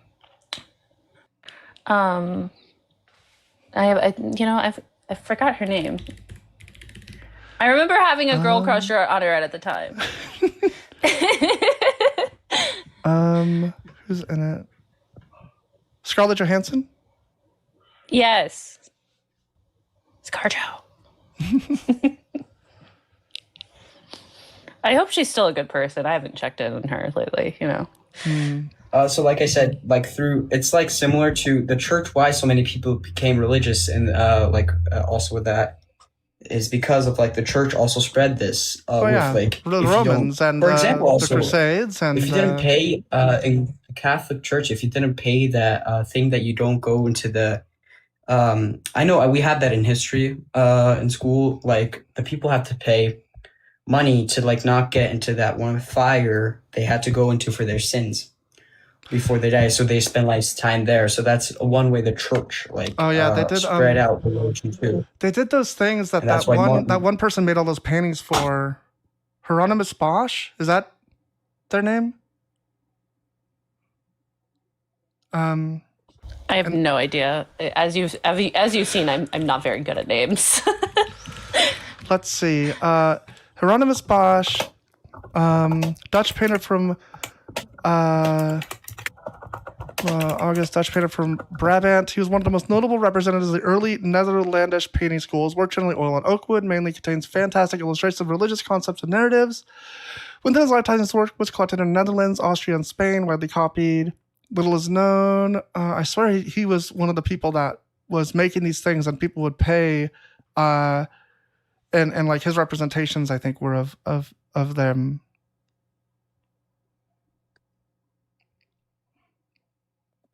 Interesting. The more you know. The Garden of Earthly Delights. That's the one that I think he's most famous for. Let me put it on the screen real quick. Oh, I need a different browser. Window capture. Add. Oh, I assume you know about Sepharia, right? If someone questions that Hebrew in the Psalms and Isaiah, you just pull up Sepharia and show the Hebrew word. Sepharia? I don't know what you're talking about. Yeah, it shows the Hebrew text in Hebrew. I still don't know what you mean, though. I didn't understand much of your sentence before. Oh, Sepharia is a website. Oh, okay. Sorry. Yeah, that's the clarification you probably needed. Yeah, Sepharia is a website. Oh, a living library of Jewish texts online. Tanakh, Yeah. Mishnah. Okay. And then, so that's where I should go to look up Hebrew? Yeah. Okay, perfect.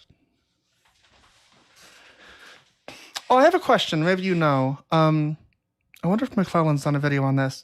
So there's that text where Jesus says that you should hate your father and mother, brother, sister, even life itself. And people try to act like this means to love less.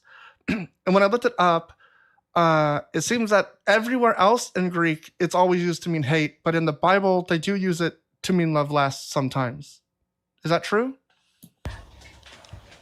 I actually would have to look that up, but as far as my understanding as that go, is that this is not like he's not actually telling you to hate your father and mother. This isn't like an indirect like a parable where he's I forgot how they explain this, but yeah, I don't take that text to actually mean to hate your father and mother, if that makes sense. That's kind of. Yeah. I would have to look it up and like go through and explain to you why I have this thought process. I definitely have heard this before, but I can't recall the exact sources. But yeah, I don't use that text ever to like mischaracterize Jesus. They were like during this time period, I know that they were known for like especially Jesus was known for analogy and like this charismatic speech. Mm-hmm. Well, like it seems like the point that he's making is that you should love me above all else, and that you should like deny everything else if you're going to have to accept one or the other. Yeah. But I think that's still pretty bad, and I think that the word hate does get that across, where it's like put them below me. And I think that leads to the things where churches excommunicate people or families do. I think that's actually the harm of it. I would agree with you. Yeah.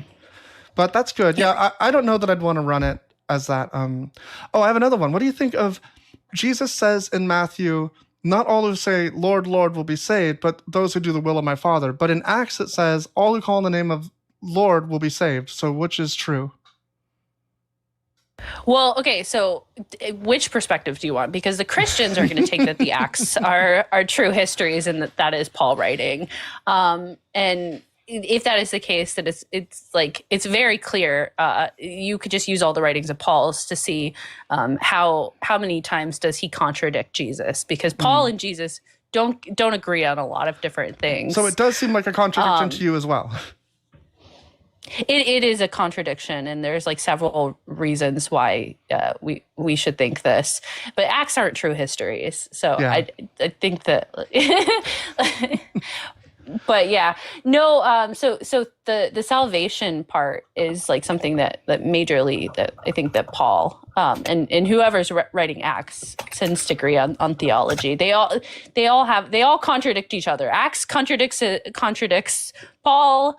Paul contradicts Jesus. It's this contradiction triad. Well, let's see. Buzz, did you have anything else you wanted to say? Want to talk about? Oh yeah, I just I realized something. Yeah. Something that was very ironic is like Christians. It says here that Christian teachings say you need to respect everyone, even sinners and whatever. You need to respect everyone. But the irony was a lot of like people that were Christian came on here, called you sir and stuff, and like that's really disrespectful. And it's like swooping low to a level that is not really respectful. I don't think that Jesus teaches that you need to respect everyone. It says here that Christian teachings emphasize that you need to like. Oh, their pastors may say Yeah. that. The Bible doesn't say that. Okay. Jesus. I think the biggest example, like Jesus didn't like. Well, I guess it depends on the gospel account. I guess you could say, but it's very clear that in some gospel accounts, like Gentiles were less than. I mean, if they're a Pauline a Christian and they follow Paul, you could maybe get that reading, but I not from Jesus alone, and definitely not from the Old Testament. But as I wanted to say, like the irony is like a lot of Christian teachings say you need to be respectful to anyone and everyone around you. But the irony was like a lot of Christians like disrespected you and stuff. And I just really don't like that. It puts a bad image on Christians. The better I'm not way a to go at Christian. it is sorry, what? You're not a Christian, or you are a Christian? No, I'm not. Oh, okay. I'm also not really an atheist. I don't know what I am. I am just me, Yeah, I guess. I think the better weakness is to point out the fruits of the Spirit, and is it Corinthians or Galatians, where they talk about the fruits that you should display.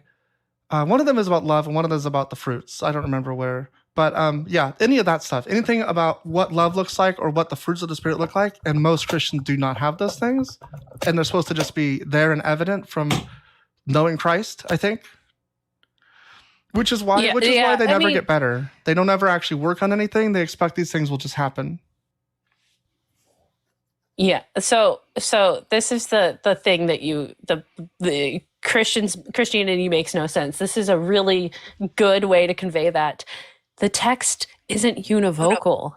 There's no one way to get this reading, because in the Gospels, literally Jesus said, "I didn't come for the Gentiles. I came from the lost sheep of the house of Israel." This is in Matthew 10:5-6. Go nowhere among the Gentiles and enter no town of the Samaritans, but go rather to the lost sheep of the house of Israel.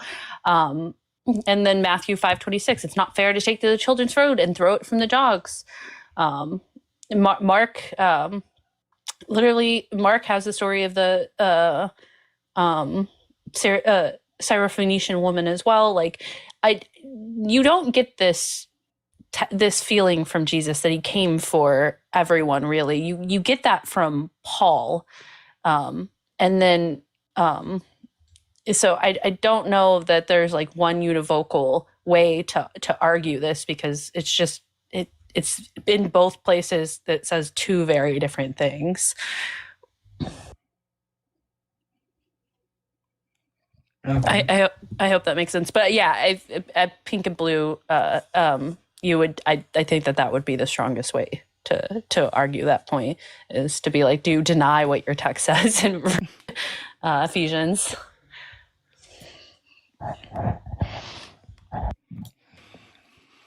It's also very funny to me how many Christians don't know a lot of the scripture, because coming back to this stuff after having deconstructed, I'm like, oh yeah, all this stuff is really familiar. Like, I know these words pretty close to what they say. I know the intent at least of what they were saying. Most of them. Some of them were taught wrong, whatever. But it's funny because they'll be like, I have no idea what you're talking about. It's like when it says that God is what is it? God is not a God of confusion, right? Like that. But they were saying that so often at church. And like it's so confusing. But I create, well, depending on the rendition, I create evil or calamity. I, the God, do all these things. Yeah, I forgot which verse that is. Isaiah something. Well, yeah, I think you're right. I think it's in Isaiah. I, the God, I, the Lord, do all these things or something. Mhm. Or changing his mind. That one's funny. That's too. one of my favorites, especially when you look at like the laws that he put in place, and you have to say, well, those laws were for that time. It's like that doesn't make any sense. He would have to change his mind depending on the circumstances. And he reasons in Sodom. He changes his mind about the flood. It actually in Exodus. What is it? Exodus. Is it 30? Exodus. It's in Exodus where he actually directly says he changes his mind. Let me pull it up. I actually have this in my NIV highlighted because I was going through improper translations. It's Exodus 32:14. The NRSV says, "Then the Lord changed his mind." Just like that, he changed his mind. That is just crazy. Yeah. So, and that's contradicted, I think, by the Psalms, who say that like he doesn't. So it's interesting. Yeah, because it's just supports that the text isn't univocal. A lot of different people believe different things about God, and it was written by man, not inspired by God. So it's funny that this person is saying that Christianity was never supposed to be hyper-literal. It's what gave the Western social structure a moral backbone and trust for the past 1,000 years that helped them thrive and succeed. No, it's what drove colonialism and slavery. No, it's not morals. I'll let them. I let them accept this, and then I tell them, cool. So why is it when secularism is among its peak, which would be now, are we more moral than we were 100, 200, 300 years ago? Not really. And the answer is yeah, we don't have slavery. Women have the right to vote. All of these things you would have to then conclude, if it's so supposedly Christianity that did this, that Christianity made us moral, then why were these things present when Christianity was at its peak? Yeah. And like these are things that Christianity will take away. Like Christians do not want women to vote. Like they don't want women to have any kind of power at all. So like I don't understand why you would think that this religion, this cult, it would be good for society and under any circumstances. It's better than others, not good. I'm hesitant to say that all Christians as a group, fundamentalists and in particularly, hold this stance, and evangelicals can hold this stance, which makes up a good portion of our Christian populations. And there are Christians outside of those groups who like in also believe this. I don't think that Christians, though. I don't think it's fair to say that Christians as a whole don't support women's rights to vote, because as we've seen in history, there are two very big sides to Christianity. I think that, though, the logical conclusion that you get from reading the text is that women should not have rights.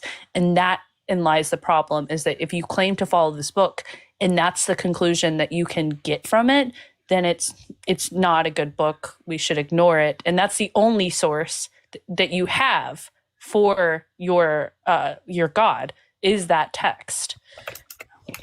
Yeah, I should be clear. I don't mean that all Christians, that's a good point, but I do mean that the book does prescribe these things. And I think that that's why it's so difficult for Christians to be able to separate themselves from other Christians that, want different things. It's unclear why you should want women to be able to vote. except for like platitudes when it says things like, well, women shouldn't be able to do these things. It's like, well, how do you defeat that with a platitude? It's very apparently it's possible. Or it's possible just that other people, progressive people maybe worked more towards the goal as well and overrode the minority eventually. I don't think we're actually is shaped by Christianity as Christians would like to put forward. We're more shaped by the Enlightenment period. Yeah, definitely. But I let them eat the claim is what I was saying with that. I'm sorry, I probably should have been more clear. I let them eat the claim. Because if they want to make that claim, sure, I'll grant it to you, but I won't grant you the part about being more moral. I'll grant you that our society was driven by Christian influence, but it doesn't make a good look for them at all. That makes sense. Yeah, because like societally, we've not been very good. We've not been very moral until recently, where atheism or just secularism has spiked. I mean, you can look at the Pew Research on this, that we are more secular than we've ever been in history, and we're more moral. It's a correlation, not necessarily a causation, but it's a strong evidence to say that it doesn't seem to be that Christianity leads to more morals. So another YouTube comment from that same person that thinks that all of our morals are based off of Christianity, they say, as an atheist, I would take Church of Christ over the Church of Progressivism any day of the week. And yes, progressivism has the same boilerplate anatomy as every other religion. You sound like a true-blooded atheist. I think you probably really, really understand what you're talking about.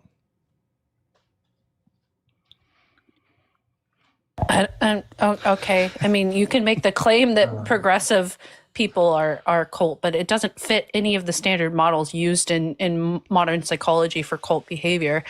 It doesn't fit the BITE model. There's no behavioral control in progressiveness. Progressive just means like accepting new ideas, basically. And conservatism is just like more ladled in tradition. I don't know why an atheist would take a religious church over atheism, over secularism. That makes no sense. Well, that doesn't make any sense. It doesn't make any sense for the reason that like progressives argue in favor of education, and like a major aspect of cult behavior is a constraint on what educational materials individuals are able to have so that they can indoctrinate you and keep you ignorant. If that were true, why does progressive rhetoric and ideas tend to center around allowing people to have the best education possible? That doesn't make sense. They're trying to indoctrinate you into scientism. Oh no. Learning how to critically think, so cult-like. I also think there might be, I'm not really sure with all the books and stuff, but there's also there's different branches also of Christianity. You also have to consider that, because there's Protestantism, Catholicism, and Orthodox Christians, for example. They all have different beliefs in that kind of topic with all the new stuff that's happening with women's rights and stuff. There's all that. So you also have to consider that and not put everything in one pot. You have to take out the different things and just look at it. I just like to look at the Bible itself, because without the Bible, like I think Ashlyn said, without the Bible, you've got no God. You have to base everything off of that. And so whatever a doctrine says or whatever a branch says, they're all different and they all have different beliefs or whatever. When people say well, as Christians, we believe, I'm like, I don't care. Let's read the Bible. And then they can tell me how they interpret it. But if they're well, I know what God says because he spoke to me. I'm like, you have no evidence of this claim. Getting to that requires supernatural intervention. And I mean, I've never heard a person that can, give me evidence that God spoke to them. If I were to take that, then I would also take Schmittler's account of what God wanted. And I don't think they want that. Because, Schmittler was a Christian. I mean, his ideas were entirely tied into that. Like, why shouldn't I just believe that Schmittler was the correct Christian? Obviously, I have good reasons not to believe that, but like, when it comes down to it, I have obvious reasons to tend to reject their framework as well.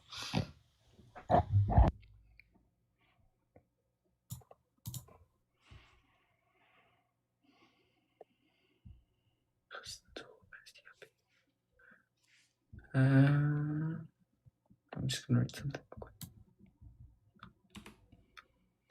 Oh.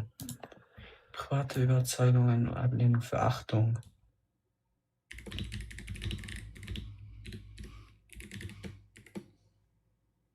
Huh.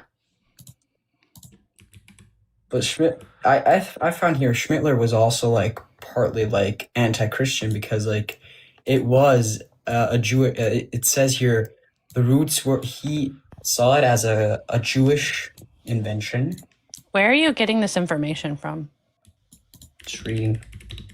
Where are you reading it from? Mitleid, die Nächstenliebe und Demut, Flau und Gegner für das germanische Wesen. Die christliche Werte wie Mitleid, Nächstenliebe, Demut, lehnt er als flau. So it's like, okay, no, it's like. No, I'm asking you where you're reading it from that's- because Christians like to deny this claim, and I would like to verify that the source isn't some Christian No, it's apologetic. It's like, oh, no. He like didn't like completely lean it from the Christian, but like it's like two ways. He like had a few things he took from the Christian beliefs, and there's a few things he took from he didn't like from the Christians, like that it was a Jewish invention stuff. It says here. I don't know. Where is here? It's like No, where are you reading this from? Google. Where in Google? Fucking Google. I don't fucking know.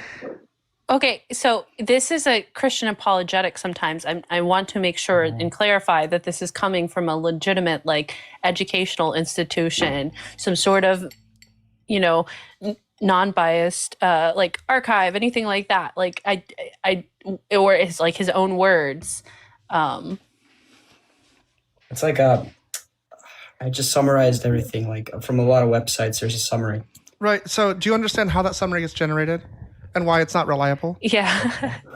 No, it's just like I was confused real quickly. I'm sorry. Like I'm confused right now. Wait. Yeah. We just don't want to spread misinformation. And so we just want to make sure that we understand if it's true. And if it's just like, well, Yeah. it's a summary from many websites, that's not a good thing to like just read off sometimes. Sometimes if you're Yeah, familiar you're with the right. information and you can go to the websites and you know what it says, that makes sense. For general things, sometimes it makes sense. But I think for this sort of thing, you got to be really careful because it can spread misinformation Yeah. about Nazis.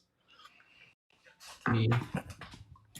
And if it's a Christian apologetic, so what's going to happen? One of the things that makes Googling stuff really difficult is there's so many apologetic websites that are like ranking high, and all that the AI does is look for whatever most people are saying. And so Yeah. if it's like most people are saying that Jesus rose from the grave, then it's going to tell you that. Or if it has enough information to say that, well, there's some skepticism about it, but it's going to be really hard to get like a broader context without knowing what to ask for exactly because it doesn't know the things it doesn't know. It doesn't know anything. I hope that made sense. It's just guessing at what comes next in a sentence.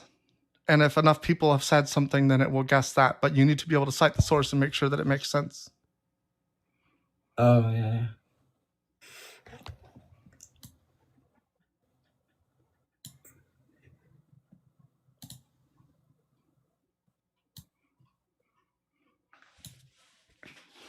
Thanks a lot, everyone. Tap the screen, share the live, subscribe if you haven't subscribed to my channel. I'm going to be putting out more videos. I do live streams. I've been trying to do them every day for at least a couple of hours. I got to go pretty soon to do I got to move some stuff into storage. I'm trying to work my way up to making money on YouTube, and subscribing makes that happen. Showing up makes that happen.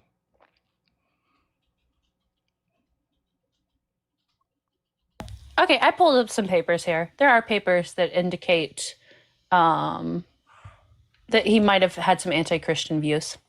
Yeah, like we also like had in history class, I think once. Thanks, He Luke. didn't like Christian many, but he like it's like it changed over time. It changed over time, like from 1933, like in that time Yeah. changed. So it's pretty hard to say if he was a Christian or not because it changed over time and it's hard to say. There's a He openly did invoke Christianity, though. We do know that. yeah, like whatever he believed, he seemed to use the structure of it to get people. Yeah, and also aligned. like coming back to a topic we had before, like Hey, Shannon. some political pressure to engage with. Yeah, I actually, there's a YouTuber I really like called Owen Morgan. And he wrote, I think he wrote a book about Hitler, whether or not he was a Christian. And I really want to read it because he was a former Jehovah's Witness, I think. Or not Hitler, but Owen. What is his channel called? Telltale. Telltale Atheist, I think. And I really like him. He does good like commentary on stuff. Sorry, what was that? My brain was hyper focusing on this information. I'm There's sorry. a YouTuber named Owen Morgan, Telltale Atheist, and I think he's written a book about Hitler and Christianity, and I want to read it. I just haven't had a chance to buy it. Yeah, it seems like scholarship. Some scholarship argues that he wasn't really. So whatever it is, he used it to do what he did. I think Jehovah's Witnesses is a cult. It is a cult, 100%. I dislike Jehovah's Witnesses a lot due to my own experience. In my family, we have my grandfather is a part of that church, and that's why I dislike them because I had like 3 years of non-contact with him, and because of it, because I didn't have contact because of that religion, and not religion, because of that cult. And like my whole, like almost all of my family thinks that's a cult, and they really don't like that. And I dislike the Jehovah's Witnesses because of that. They fit in the BITE model very easily. They are a Behavioral cult control, because, like, information control, emotional control, and they fit all that. They have to like read pamphlets. They they have limited contact to people outside of Jehovah's Witnesses, if any at all. They fit the BITE model. Hey, Luke, welcome back. What do you want to talk about? Well, I was in a chat with Ichthys Prime, and they were wanting to ask me questions, and so they're telling me to request up so they could come up and we could talk. But I'm not too sure that's gonna work. Okay. Or what? Okay, so you're here to talk to somebody in the chat, but they're not here yet? Well, yeah. Oh, I don't know if I want to even do that. Yeah, I know. That's a very kind of stupid ask, actually, as I'm speaking it out. Well, do you want to talk about anything else? Just the no, we've already talked, and the conversation has went somewhere else from where we were talking before, so that's cool. Yeah, sorry, I was pretty rough on you earlier, I think. It felt a bit like you weren't answering the question, and that makes me frustrated. I'm pretty short fused sometimes. Yeah, and the guest before me made you pretty frustrated. That didn't help. Yeah. Well, maybe next time I'll get on and we can have some more time. Cool. Okay. Thanks for coming by. Okay. Bye. There's this kid, and I call him my child for a reason. He's an adult. In my DMs, trying to defend the Shroud of Turin using the wax analysis, and just repeatedly refusing to look up the counter evidence to the claim. and does not understand why I do not want to speak to him anymore. Well, because you are only presenting data that supports your claim, which is not how science works. Not only this, the carbon dating supersedes the wax analysis in any rigorous academic standard. So that alone, and I was trying to be nice, and now I'm being punished for being nice. I think it was interesting when I looked it up on Wikipedia, and it's just like, yeah, when it was revealed in the Middle Ages, it was immediately a hoax. And it's like, oh, why does anyone believe in this? They had some claim about like pigments, and I was just like, and I was trying to be nice and like be like, okay, yes, the data does indicate on these research papers, but there's like counter evidence in multiple other studies that say that this conclusion cannot be reached. Not only that, even if I do grant it that it was during the time of Jesus, how do we get it to Jesus, and how do we prove, like, his original claim was like, this proves the resurrection. And then he goes, well, I can prove that it's supernatural. And I'm just like, the fuck? Yeah, even if we were to say the shroud is some kind of like unexplainable thing, and it came from that period, and it came from that area, why is it Jesus's? Why does it prove he's God? Why does it prove he resurrected? Like, all of those things are like non sequiturs. They're not connected to the claim. It's just that there was a cloth that somebody had, and it has some elements about that we don't understand. Maybe it seems like we do. I have said this to this person like 3 or 4 times now, and they just ignore it and then move on. And I'm done speaking with them at this point, because if you were just going to ignore what I say, then I'm going to take that as disrespect, and I'm not going to engage with you anymore. Like, this is, I'm like, and you only present papers that prove your point without even doing the other side of your own research. It's just academically dishonest.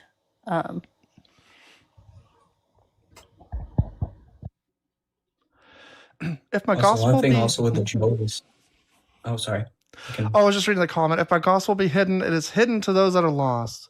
That makes a lot of sense. Why does a God? This is a question I ask. So there's a verse that says that God desires that none should be saved, that all should come to know Jesus and not perish, something like that. God desires that none should perish, but that all should be saved through Jesus, something like that. And I don't understand. Does God desire more that we don't perish, or more that we are worshiping Him? God himself, I would say the evidence, especially through the Hebrew text, is that you worship him. Right, yeah.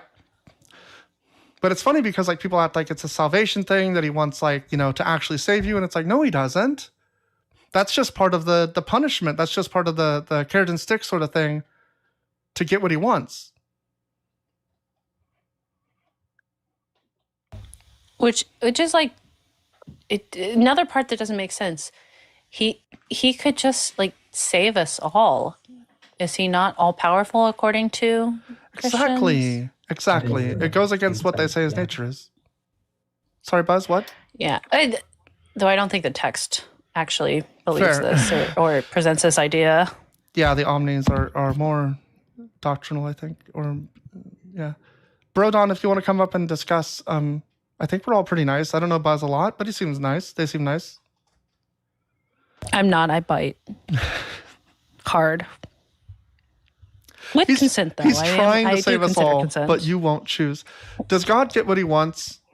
Does God try or succeed? These are things that don't make sense to me. Christians always present their God as like this weak, non-able, like unknowing God. Yeah. I never What really more do I thought want about him to that. That's do? interesting. I want him to not damn me to hell for no reason. That's what I want. Yeah, he should know that I'm not convinced by this text, and that he would know the ways in which to convince me, but he just doesn't do it. And even though I've like Hey, how's it going? lived my life being like a good person, like he's just like, nah, that's not good enough. The only way is to believe in me, or I'm going to, for finite crimes, I'm going to punish you for eternity. Yeah. So, Odd. Bro Don, how's it going? What do you want to talk about? Yes, sir. You guys asked me to come up and I guess defend God. What are your questions? Did you say yes, sir, or yes, Sarah? Yes, ma'am. Oh my God. Yes, no. sir. Yes, sir. Yes, ma'am. It's yes, ma'am. Is that correct? Can you read the background? I asked you the question, and so you responded to me. So what is it? Yeah, what you guys want to talk about? I'm a Christian, born again believer. The Bible works. Are you a bigot? You said it. Christianity makes no sense. Do you think you're a bigot or not? No, no, sir. I'm not. Well, no, ma'am, I'm not.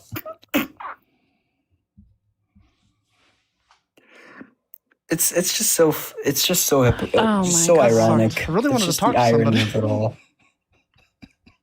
Right? I mean, I don't understand. It's like it's just disrespectful thing. Like the Christian, one of the main things of the Christian is like the golden rule. Like treat other people like you want to be treated, and then they're Well, disrespectful. that's why that's a like problem. that, and then- He thinks this is the correct way to treat people. He would want someone to treat them. They would want someone to treat them this way, right? This is the problem with the rule. Sorry, Ashlyn, go ahead. I heard this and it's a really, really good analogy that this creator presented, and I apologize, I forgot their name. But like they had said that imagine if you had a friend whose name was Mike Jr. and they had a horribly abusive father named Mike Sr. And they grow up their entire life.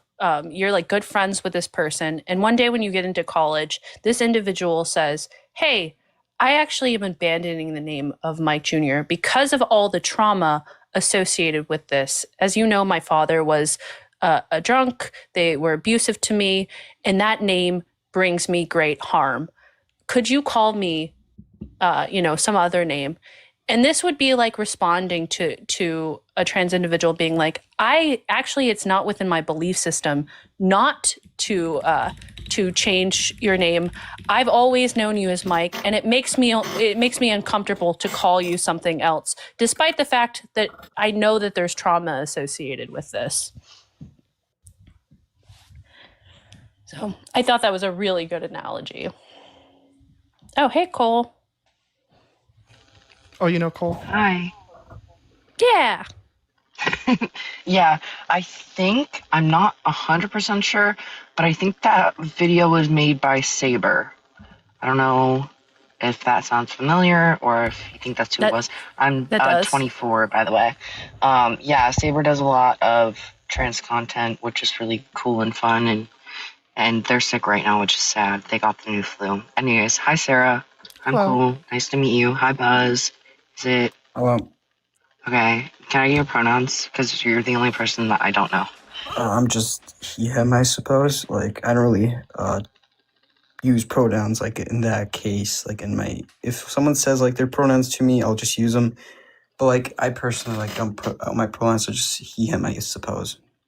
Mm-hmm. I suppose. Okay, got it. It's I not talked really... to somebody. Sorry, go ahead. That's okay. You can. Okay, I talked to somebody yesterday, I think, who came up onto Keaton's panel. Ashlyn knows who that is, and was sharing their experience of being agender and how like they just it's not. I don't use pronouns in the bigoted way. I don't use pronouns in the I don't associate with gender at all way, if that makes sense. So yeah, I get that. I use they them pronouns, by the way. In that case, I just he him, I suppose. I guess. I mean. Okay. Yeah, it's basically like how would you want somebody to refer to you in the third person? It makes it easier for people to talk about you and you not to feel like, well, that's not how I think of myself. Also, Sarah, I can drop if you want. I just wanted to say that I think that video is by Saber to make sure that they got the credit, or she got the credit that she needed. But like, I'm also happy to stay up. It's up to you. Sorry. No, sure, please do. Please stay. I'm just hanging out now. I'm waiting for somebody to get here, and then I have to do some work anyway. So, right now I think I'm just kind of hanging out. No Christians have come by for a while. Yeah, it doesn't make So much sense. one more thing to that whole pronoun thing, like we don't really have many pronouns here. In the German language, you don't really have that thing with the pronouns and stuff much. Like I think it has it, but I don't really see it every day. That's the thing. Because like only when I'm like in the English media or Sure. like side of the media. Well, I don't know. I use Isn't it every it day. is Just did German it. German a gendered language? No, it is, but like I don't really know how to say it. Like I took a little bit of French. Does it like gender objects? Like, if that makes sense, more so than like people? is Like the definition. sie is, and there's like sie gibt. There's also sie like she and sie like sie is. There's also sie in multiple, as sie is for females and for multiple. And it's complicated. Like you don't really have that. You have personal pronouns for people in. Yeah, we do have that. That's what we're talking about. Yeah, it looks like IG Theist put an explanation in the comments that gives me a little bit more insight into that. But yeah, we are referring to like third person pronouns here. Yeah, third person pronouns we don't.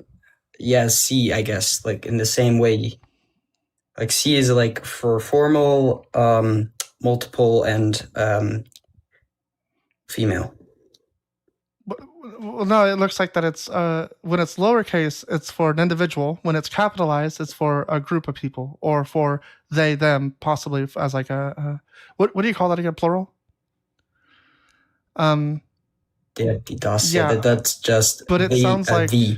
You would say sie for a woman. Sie ist einkaufen gegangen. She went shopping. Sie sind einkaufen gegangen. You went shopping, informal. Or there's also Sie sind einkaufen gegangen. They went shopping, like people, or yeah. I mean, that's the same in English. Depending on the context, the word changes. Like they could be referring to a single person or to a Yeah. multiple. The word is like Exactly, I was changing. about to That's bring that pretty. Und der, die, das is like for things, objects. Well, And it's just at any like, rate, it's in the way more future, in complex than English, you could just say you're he, him, and you don't have to say I guess. It comes off a little weird. Yeah. Yeah, I know. I'm sorry that it came over that way. It's just I'm really used to it because it's mostly German everything here, and yeah. Sure, I'm trying to give you the Yeah, benefit so of the doubt. do you You've been very identify as kind a so man far. then? Yeah, so far. Do you identify as a man? Yeah, I'm just born Okay, a man. that makes so- it pretty simple for the most part. No one is born a man. That would be very painful for your mother. Yeah. I have been thinking about doing ask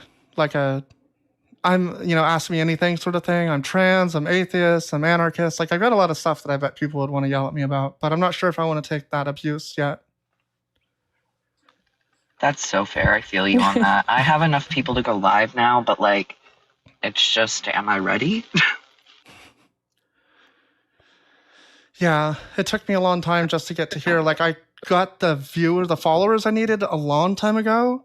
And then like doing it consistently though is just like, I don't want to make a fool of myself. I don't want to be wrong. And I also don't want to crash out. And I don't want to like, there's just so many ways that it could go So wrong. many different things. Exactly. I like to, or at least I'm planning on, at least my first few lives having friends up that can be like, hey, I know this is a valid response, but you're being rage baited if you didn't already know. Like most of the time I know, not all the time. I don't know if that makes sense, but just having almost like a moderator for me, a friend who knows me and how I interpret things in order to like help make sure that I'm addressing things properly, if that makes sense. So yeah. Mm-hmm. Yeah, I really appreciate having people come up, but they can like, especially with science and stuff. I'm not a science gal, so I don't, I know some basic stuff, but I don't really care that much about science. Like, it just doesn't interest me. And so like debating it heavily makes it really boring. Like, I just get tired and I say, like, can you just skip to the point? Wait, you're an Right. atheist who doesn't worship science? I know I'm a bad one. What? Inactivity? What? Unable to verify. What? It got mad because of what it said about science. Think about it. It wants you to worship science as an atheist. Yeah, it is true that Ichthyius Prime said that it's the only way we get better is practice is the best form. That's true. That's true. So true. Wait, yeah, that's the same person. I'm adding you. I don't add people that often, but you seem really awesome. Okay.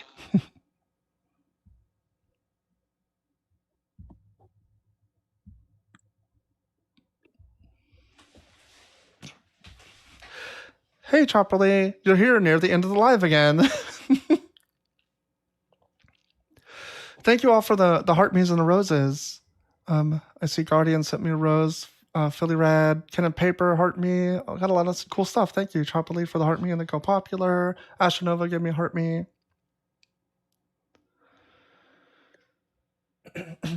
In YouTube, Power to the People says, I'm anarchist, have been for 27 years, though my ideology is different than 99% of anarchists. Yeah, anarchism is very broad.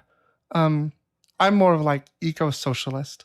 Like, I am less like the bomb-throwing kind of person, but like, I want just a better society in any way that we can get it. And I have ideas of what that would look like. I don't really know how to get there. It's not capitalism is all I've pretty much figured out. What do you mean to here's fault? I tagged you in when I went live. Can I share something that happened the other day on live that I think was really cool? Sure. Okay, Ashlyn, I don't know if you heard about this or saw it. I don't know if it was yesterday, which makes it more difficult for me to know if you did or not. But somebody actually came up against Keaton's topic, which was the main driver of anti-trans policies is not protection, but rather the lack of like knowledge of like that it's a life or death thing. I'm paraphrasing the last part because I can't remember exactly, but it's a pretty like brutal topic if you disagree. And somebody came up yesterday or whenever it was and said they disagreed and said, like, I was not expecting this. I literally was like, you found the one point in the argument that you can validly disagree with and I can agree with you and I can concede in that way. And they said that it's no longer ignorance, but it's like a knowing act. Like they are purposefully trying to do this because they are scared of their kid being trans or gay or whatever it is, you know, like they don't want us to exist. So they know that it's life or death and they're doing it anyways. And I was like, well, fuck. So yeah, I just wanted to share that. I think that understanding of things right now is pretty accurate. We've been advocating a lot, and there have been people who listen, few and far between, but mostly people who don't. And I think they may understand what they're doing more than we think they do. So, yeah. It sucks, but it's cool that somebody was like able to bring that up. Oh yeah, I think that especially within the TikTok realm, if you're engaging in this debate space, it's at this point most of the individuals doing such are willfully ignorant and do not care about the harm, because there is a massive amount of data indicating such, mainly within like the adult population. I will say that upon reviewing the literature, it seems to be that it's more established, but we still know that there are harms regarding like children. It's just less study, but we can verifiably say that, just to clarify. Like we know that that's true. Right, and all of the arguments. If you haven't, sorry, go ahead. Oh, just all the arguments that I ever hear are like appeals to tradition, appeals to authority, like just appeal to ignorance. Like it's just a lot of appeals that aren't based on anything. Sometimes they will have a study that's like really badly, like they're doing this on purpose. Or sort of it thing. goes It's just- against their own point. Sorry, it's iconic when they do that. They're like, here's my study, and we read it and we're like, it supports us, not you. I've been thinking about running a live that's like, I'm a woman, join if you disagree. And then when they ask me like, what's a woman? I just be like, it's me. Like, why can't I just say that I'm a woman? What's the difference? And they'll say like, well, here's my criteria. Like, I don't care. Like, what do you think of that, that tactic? I love that. Keaton specifically doesn't really, or Stotsky, as you may know him on here, he doesn't really he doesn't really debate semantics, and I think that's a good move if we're trying to get to the root of the problem.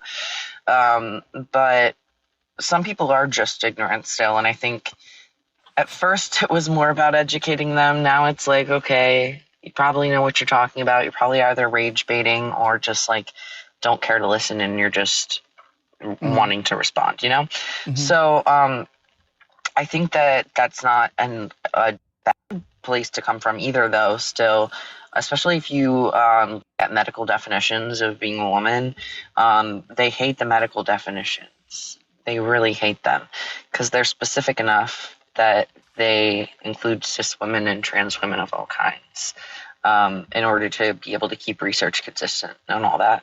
Also, before I forget, first of all, hi, Bible Guy. Second of all, Ashlyn, if you have any studies that are directly relating to what you stated earlier about, like, they know they're doing it anyway, kind of idea, I'd love to increase my source document. Like, anytime you get any of this, I don't know if you have your own source doc that you share or anything like that, but, like, I'd love to receive all that information, especially because I'm on Keaton's panel a lot. I don't have any that says they know. Yeah, no, that's just, like, more towards, like, the Christies and all of this, who, like, very clearly have been in this space for a while and know this literature exists, and have never ever directly, like, or at least as far as I'm aware, directly address the claim that that it's harmful, what they are doing. They tend to use other arguments around it.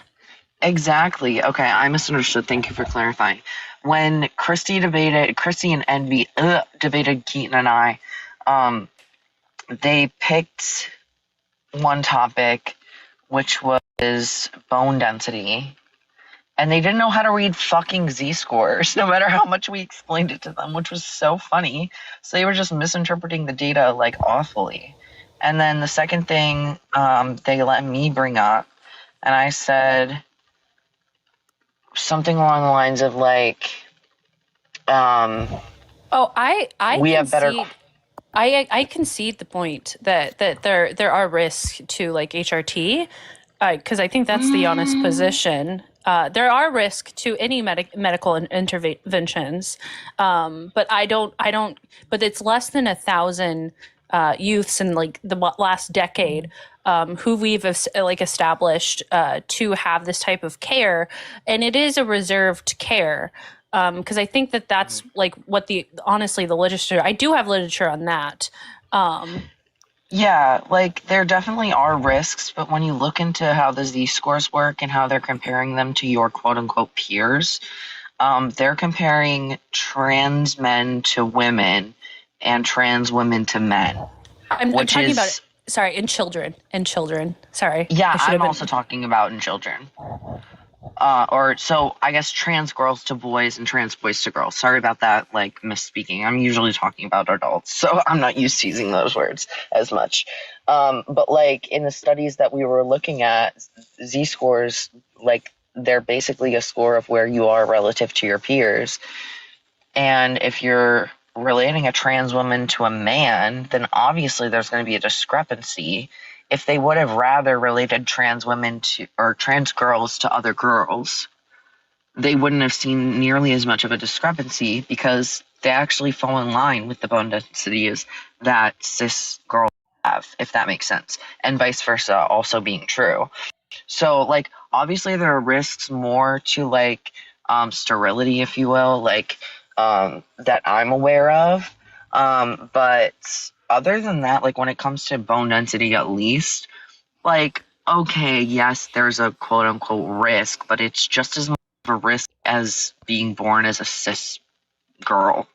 Like, I don't know if that makes sense. Yeah, no. I agree with you, and that's the thing, and that's like the entire point is that one, it's minimal. Two, if you want to assess this risk, you do have to compare this. But we know in both cis and in trans individuals who take this medication that there are some implications on bone density.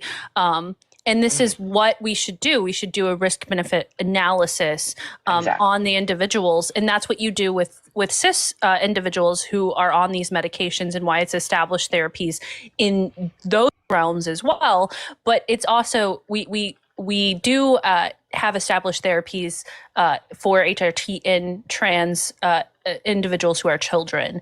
And that's why I bring up the data point that it's like less than 1,000 individuals have undergone this treatment. So it's clearly a very selective. Need it too. They have to jump through so many hoops. Exactly. Yeah. It's clearly a selective process. And I even concede that we don't have all the data, but we do have the data that we need to continuously evaluate the situation and decide between a doctor and the patient, and even sometimes the parental body, depending on if that parental body is willing to accept what the data are saying regarding this care. I think that in this case, when you look at it, to deny risk with any medication, I think is in an absurd position, because Tylenol has risk, right? But if we fully accept that, yeah, there are, but they're not as big as the people who oppose this type of care would like us to believe. And it's not as the risks don't outweigh the benefits by any stretch of the imagination. Studies have followed that. Also, by the way, hi, Ari. Were you the person in the live the other day, Ari, that I was talking about earlier that brought up the point of, like, in Keaton's live, Stotsky's live, of like, they know what they're doing? Or was that somebody else? Because I feel like you were there. Anyways, sorry. Squirrel. But yeah, I totally agree. Like, there is an impact. It's just whether or not that's negative and whether or not it outweighs the benefits. And it definitely, yay, it was you. So yeah, I was actually just talking about you earlier. I don't know if you were here or not then. But yeah, it's definitely like, I saw an intersex creator say recently that they don't advocate for puberty blockers unless it's precocious puberty. So like they wouldn't advocate for it for trans kids. They don't want that because it will mess up your development. And I'm thinking to myself, like, well, would you have rather have a quote unquote messed up development or not be alive to see post puberty? Like, I don't know how else to put that. But yeah. Yeah. As far as I'm aware, the cases that that indicate this type of intervention are not the common. Like, that is, I don't think that anyone's necessarily advocating for that until we can actually say with confidence. And like, children are a protected class. The children and elderly in research because of development, and I don't think we're sitting out there saying all trans children need to be on puberty blockers and HRT. The argument is that it should be a part of the tools and resources for providers when indicated by the research to be an appropriate tool in their care. Exactly. If they so consent to it. Yeah, and I want to just be clear. I'm fully aware that the DSM-5 was written by fucking transphobes and funded by fucking transphobes, people who are known to be like quote-unquote gender criticals and who oppose gender-affirming care. That's why there are so many hoops. Some of them I think are medically necessary. Some of them are not. So, like, I want to emphasize that as well, but also, like, it's harder for us to gain access to than it would be if somebody who wasn't transphobic wrote the DSM-5, if that makes sense.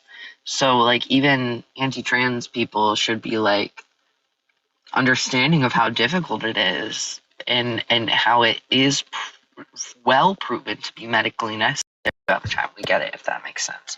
So, yeah, that's kind of where I'm at. Hi, Ari. Meow. That was a realistic meow if I ever heard one. I have a lot of practice. My entire friend group has been operating as cats for the last decade. That's impressive. Every time I hear that, I always think of what's that name? Super Troopers. Oh my god, the meow game. Yeah, the cat. The meow game. Yeah. Like, how have you tried that? How many times can you fit meow in without people? No, addressing that's not it? how it works. We say meow one time, and that's our hello. And depending on the tone envelope, so like meow is different than like meow. It's like two completely different greetings, you know. You've created a subcultural language. Yeah. What was I going to say before I forgot it again? I was going to literally enter with, before I forget, let me say this. And then I forgot again. Oh, yeah. It's a very, very small percentage of trans people who are already a very, very small percentage of the population that have gender dysphoria and need gender-affirming care. So it's even lesser of a percentage of adolescents that need that kind of care, if that makes sense. I would have definitely benefited from it. So I'm a little biased here, too. I didn't get it, and I would have benefited from it. But, yeah, you get the gist that, like, it really is, like you said, Ashlyn, a very tiny group of people that are needing access to this care. I'm actually not so sure I agree with that. I think that it's a substantial portion of our society, and I think that like underselling it or trying to minimalize it tends to put it under the radar in a way that like the way I see it is like, say 0.5% of people are trans. That's 1 in 200 children. So that means that at least in the average sized high school, there's at least 2 trans kids at every single high school. Multiply that by every school in the state. I mean, you're talking about like, yes, it's a tiny fraction, but like this is like a significant amount of people, you know? It's still very important, yeah. And you would have to take the percentage that you just spoke about and narrow it down even further to trans kids who need gender-affirming care. Do you not think it that's is 100% of the kids? Well, it depends on what level. Like if they need medical gender-affirming care, which is what I was referring to, if that makes sense. I was only in reference to HRT or puberty blockers when they're deemed medically appropriate, because the one thing about children is, and this is acknowledged for like why we don't diagnose children with personality disorders. This is acknowledged with like why actually a decent amount of children don't get, because they're still in a developmental stage. So that is the portion of the population I'm talking about. When it comes to adults and like risk and harms and things like that, I think it's far more established, the veracity of the claim, because they've developed fully, or at least until 18, which they've developed, you know, for a large like a larger portion. And in those cases, I think that data is much more solid, 2%. But I don't think that we can get around not acknowledging developmental aspects and how that entirely changes the situation, and why it should. I don't disagree that there should be some scrutiny when it comes to data, but I don't agree with the fact that we should take this away or say that kids wouldn't benefit from this care when it's very clear that they do and they can. Exactly. And to clarify my point a little bit more, I agree with what you just said. I agree with what Ari has said as well. I do think there should be, I don't want to call them hoops because I feel like that's a negative connotation, certain parameters that need to be met for medical reasons. But And I do think, to clarify, that there is a much higher percentage of trans people than is actually like documented right now that would benefit from medical transition of some sort than we have the stats for. Right now, it is a small portion of the trans community that ends up having gender dysphoria and needing medical transition for it. But I think more of us exist that truly would benefit from that than is accounted for, if that makes sense as well. It does. I actually just have a question. Do you have off your mind like a percentage? Like mine that I throw around completely arbitrarily, no evidence, would be about 6% of people. Like 6 full percent, like 6 in 100. People are trans or people that need medical transition? I mean, I guess that breaks down into what I believe trans is, but I would say, like, of the people who need medical transition, it's probably closer to like 2 to 3%. But then I think on top of that, you can, like, if we double up on the non-binaries or the people who are like non-compliant, for lack of a better term, regardless of dysphoric, well, for me, it's compliance. Like they want us to comply, and it's like it's not even about whether we're conforming. That's so fair. I'm just using the term that I know. Sorry about that. I know what you mean. The name of my account, like people call me Ari because I just like have this name, but the name of the account is actually gender non-compliant because like I believe if we all took a non-compliance stance with it, they would have a harder time, first of all, controlling the larger population of what queerness or trans is as a messaging board. Like, you know, from the enemy's perspective, they're just like, so a little girl can just wake up and just want to be a boy. It's like, no, that's not what's happening at all. It's a total mischaracterization. And if we just didn't comply with it, I think that a lot of the social aspect of transition would go away. The problem is that the transphobes obviously always follow up with, and in addition to that, fuck you, you don't get medication. It's not a medical problem. You're mentally ill, etc. I mean, you know the racket. Yeah. So. Sorry, I'm sorry. It's okay. You did ask me a question, though, that I want to be able to answer. I think that you were referring to like 6% of the population being trans and 2 to 3% having medical or need for medical transition. Is that what?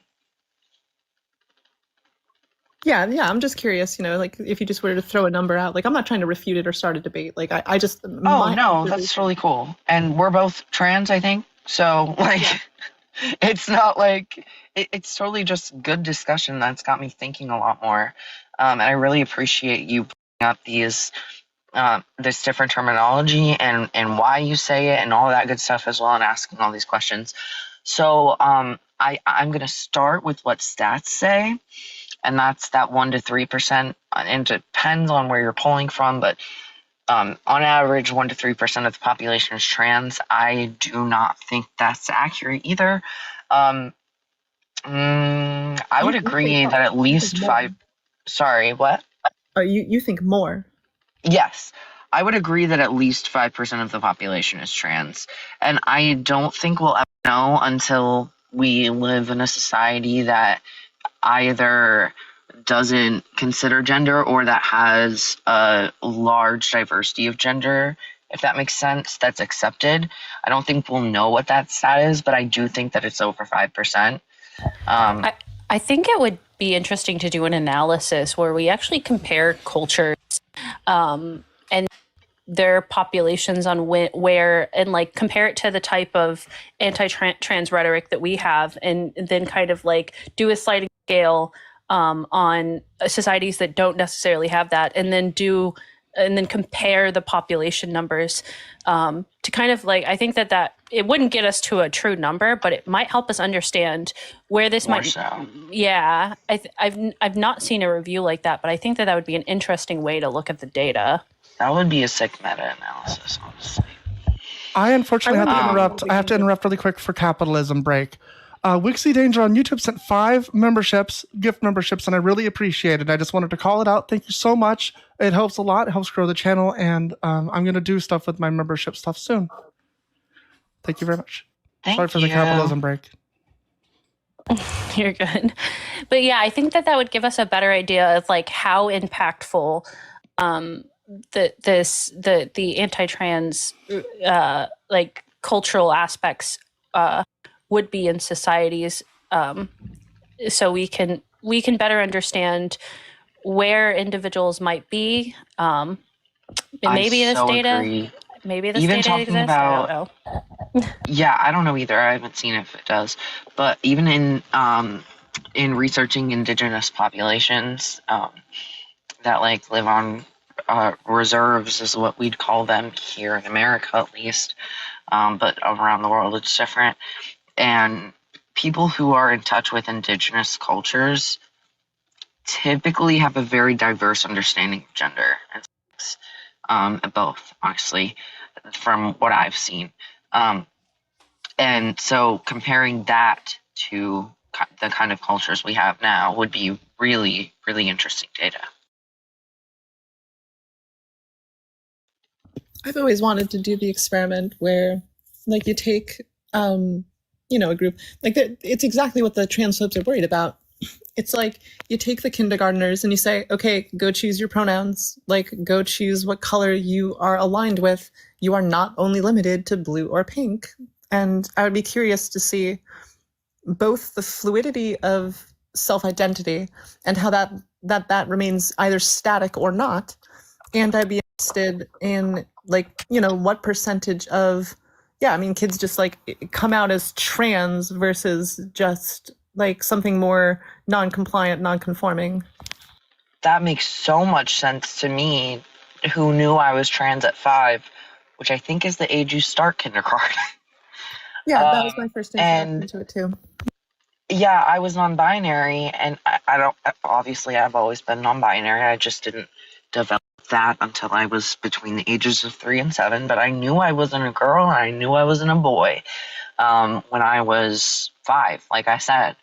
And I just kind of went along, but if there was an option to not just go along, in these more kind of, I don't know how to describe that, just more like vague kind of options, it definitely wouldn't have made sense to me to pick pink or blue, It would have made sense to me to pick something else, anything else, honestly, at the time at least.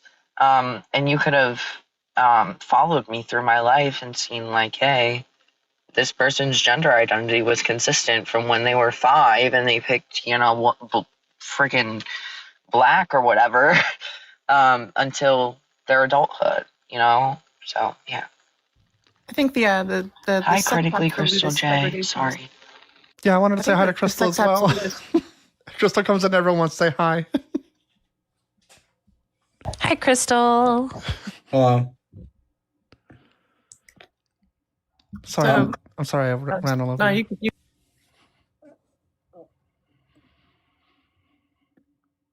I have a question. I've heard of cis before, like cis men and cis women, but I don't really know what is that really like? What's the difference between trans and like cis? Because I never really I've heard about it, that it's like a thing, but I never really read about it, like what it actually is. Who are you asking? All of you. Okay. I'll answer, but I only want to answer in a man's voice. I want to have this conversation. Wait, Buzz, what are your pronouns? He, him. I only want to have this conversation man to man. Okay, so, I mean, to my understanding of cis, trans is more so the opposite. It means on the other side of. There's a misconception that goes around, even within the trans community, that trans means transition, and it just doesn't. Trans just means on the other side of. So for cis people, all that is labeling is that your body and the way that you feel as a person within your body, who you want to be, is reflected by what you are. Whereas trans people, there's what they call an incongruence, like between the body, the perception of the mind. I mess with people with my voice because they perceive me as one thing, and then I start speaking like this, and they perceive me a completely different direction. The difference there is an incongruence of perception. When that perception is internal, now that isn't to categorize my internal voice as literally more feminine, but the way that I feel and experience the world is more aligned with that gender. And so the difference between trans and cis is not so much the difference between trans and cis. They're just two different words that are like a prefix that describe and modify the word that comes after. So cisgender just means same gender, whereas transgender means the other side of gender, or the opposite of gender, I guess. I don't know. It's probably incorrect definition, but that's my understanding. And there's also a big, I'll end on this note. There's a big push from the opposition to trans people. Usually it's a religious sectarian cult that comes out of the woodwork, and they will try to tell you cis is like a new term, or that it's being used as a slur, and that's absolute hogwash. It's total bollocks. And those people are trying to wedge a divide where really it's more of a scientific term, but it's also being used to like, maybe it is a bit of a pejorative, or like quasi politely, like almost passive aggressively. I see sometimes within deeper trans communities, like, ugh, cis people. But that's kind of like a brush off, like, ugh, men. But that's really about it. I mean, it's not an overly complicated term. It just means you are what you are, and that it aligns with who you and what you are. Anyways, thanks for letting me. Yeah, and it hardly ever comes up outside of specifically talking about the subject. Like, yeah. Except for in those cases where you are making like a little joke, I guess. Thank you for explaining it. Now I know. So I'll add a couple things. Cisgender and cis are like two different things. So we're talking a prefix and not respectively. I did that backwards. But a prefix and a whole nother word, which my other point is that the words cisgender and transgender were coined by a cisgender person back in the 1990s. She just took these Latin prefixes that are used in science in other ways and applied it to the idea of gender. So transgender means on the opposite side of the gender that you're assumed to be, or on the opposite side of the sex that you were assigned at birth. Those are a couple different ways that it's phrased that I think make sense to me. Because obviously if you're born a female, you're going to be assumed to be a girl, and the opposite of that is a boy. Or even just on the other side of, like, and I'm going to say this, I'm not talking about the actual event. I'm just saying this to make like a language analogy. The transatlantic slave trade, it just meant on the other side of the Atlantic. It didn't mean straight across from the Atlantic. It didn't mean straight up or down or the other way from the Atlantic. It just meant on the other side of it. So there are different ways that we can be trans as well, like trans non-binary people like myself. My gender does not align with the sex that I was assigned at birth, but that doesn't mean that I'm like the opposite of the binary, if that makes sense. It doesn't mean I'm a man just because I was born a female. So it just means I don't align with being female because I don't. So, or being a woman. First off, amazing job. I love the way that y'all describe that. But I wanted to supplement this because Buzz sounds like they're newer into this conversation. Based on that question, I'm just gonna like let you know that gender and sex are not the same thing, and I think that that's a really, really important thing to touch on. That nowhere in I know that already. Oh, you do. All right. Yeah, just making I'm sure. into this like stuff. I just didn't know what the cis thing was because that was new to me. Okay. All right. Just making sure. I appreciate the clarification. I think that's a really good point to bring up too, that sex and gender are not synonymous and like should not be used interchangeably. For sure. I'm glad everyone here knows it, guys. Thank you for hosting me. Thank you for coming up. I totally called you out in the comments. I was like, hey, I think it was you. Was it you? And then you were like, I'll come up. So yeah. It's been a lot of fun, honestly. I've been trying to hit 50 followers so I can like host my own like annoying ambush like debate goof lives, but it's been hard. Like it's hard out here. I thought it would be like super easy because people have like thousands of followers and like. Well, is your account set to private? I requested and it said you needed to allow it. That might be part of it. I'm not sure. Oh. It could be. I was planning to set it to public. Well, the thing is like I've been using this account to call out other. How do we say it? Like, I would not classify these people as allies, but they would say that they're like trans rights advocacy, but like they're not. They're like mostly cis people. And they're I don't know, like I'll give an example. There was this woman, Duchess. This is just my most recent, and it's not drama, so it's not a big deal. But I went up on her panel, and she was like just grilling me about like she's like, you don't know who's trans in the room. I'm like, okay, but the discussion I'm trying to have is what do we do when we know that the person is trans? Like, how do we defend from that? Like, is there a legal avenue that we should take? Is there? And she just kept muting me. And eventually it got to the point where I was just like, okay, so assume that I'm actually queer, non-binary, and you can't identify me. And she's like, that doesn't exist. She's like, that's not real. I'm like, okay, so we're doing non-binary erasure, and we're just like totally into the weeds of like. Exist. Yeah, it's like at that point, it's just like I don't even want to talk to these people. Like, it doesn't matter if you're running an advocacy live about like a trans debate topic.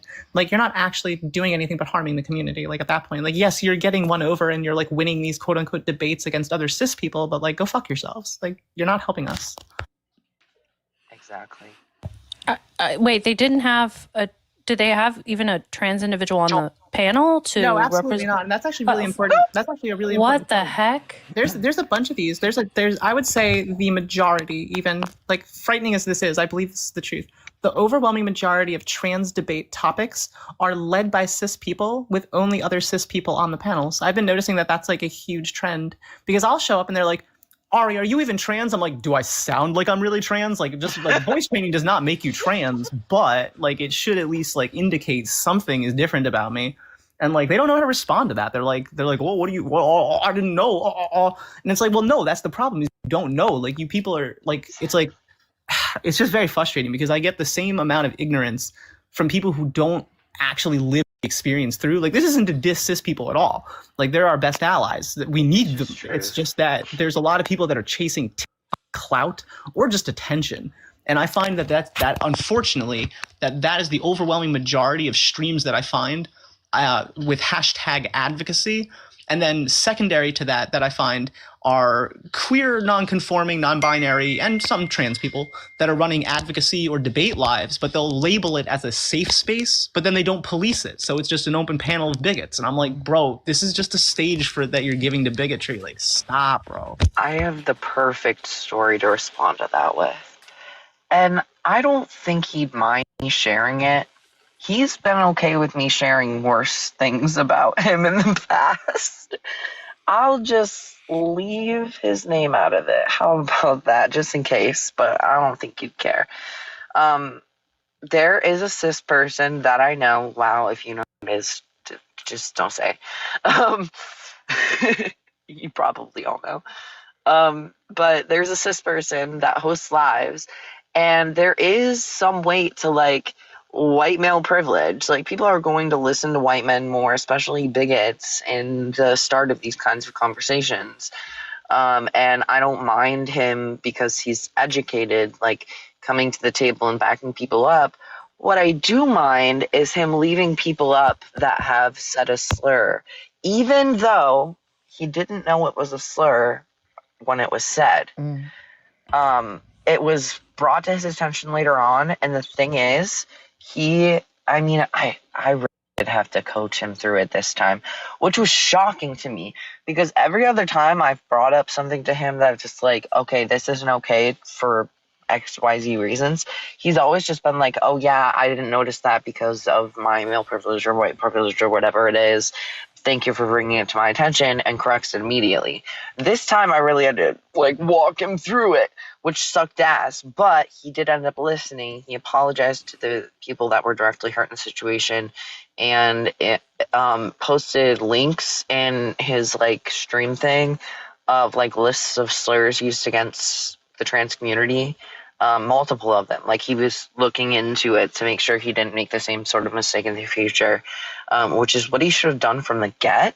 But the fact that he listened is like, even if it was just eventually, you know, most people wouldn't even eventually after all that explanation. And he did. And he is like not going to host another live until he knows he's prepared for that as well. That's awesome. In order to keep especially the trans people on his panel safe. I'm up there a lot. Trans people that I care about are up there a lot because he does center our voices, which I love. But oftentimes I'm like, I don't have my computer in front of me. Can you pull up the source for this thing that I know to be true, but I don't have the ability to pull up the source right now? And that's mostly what he's good for. But yeah, not to hate on him. He's my friend. He's a good person in other aspects as well. But in that setting, that's mostly what we're talking about here, by the way. Yes. I'm not trying to make you out them. It's just keep in mind that this is, I mean, you haven't specified who. Yeah, so this guy's like my friend. I mean, I He's do. great. Yeah, I know. Ashley does. Okay. I'm out of the loop here. It's okay. I have a question that's kind of related to this. Oh, sorry, you weren't. Go on. Go ahead. No, I'm sorry. Okay, if I can, my ADHD part of my neurodivergency is wanting to finish so that I don't forget. Absolutely. But yeah, the fact that eventually he worked on it is good, but like he also like understands his privilege and uses it in a way that's good. He also has trans people up. I told him like as well, like if the conversation diverts to like intersex people, we have intersex friends that are often on our lives that you should be centering in these situations. I know you don't want a lot of friendlies up. Cycle them out due to what's like relevant and who's available to talk, that sort of thing. So yeah, he definitely listened, which it's just like an example of like a cis straight white man at that.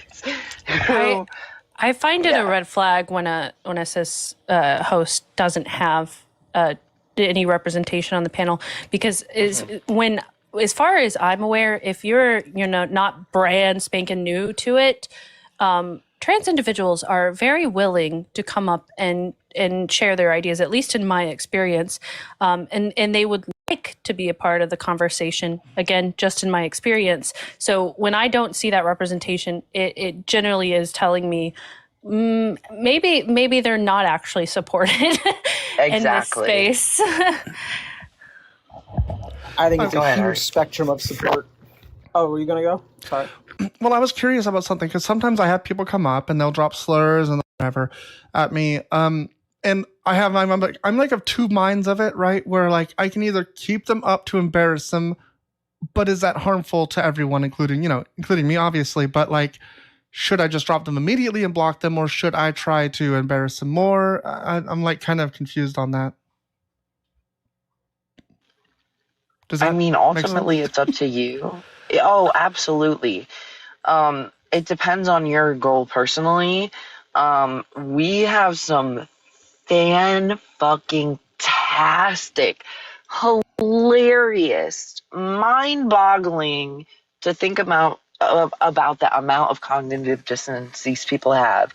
Clips from Keaton's Live where he has let them go enough to make a fool of themselves. And now we're getting to a place where like trans people are up there often, and like not all of us are comfortable with him getting away with letting people up and leaving people up that say that kind of thing for any period of time. And so it's shifting because like his goal is to care about us. But especially if you don't have like co-hosts or other panelists that aren't guests up, it's really your call. I mean, it's up to what you can do and what you want to do, what your goal is. There is value, I think, in showing these people how ridiculous they sound. There is also value in showing trans folks that are watching, hey, you don't have to put up with this shit, and immediately dropping them. You know? It's fair. That's my stance. I think that's extremely well said. I agree. Oh, I have to go. I'm sorry. Is anyone else? Do you have any? Do people have anything they'd like to say before I go? I just wanted to say, yeah, same here. Sorry, and it was nice to meet you, Ari. Meow. Meow. Ari's so great. But I understand what following does on this app because it took me a little bit.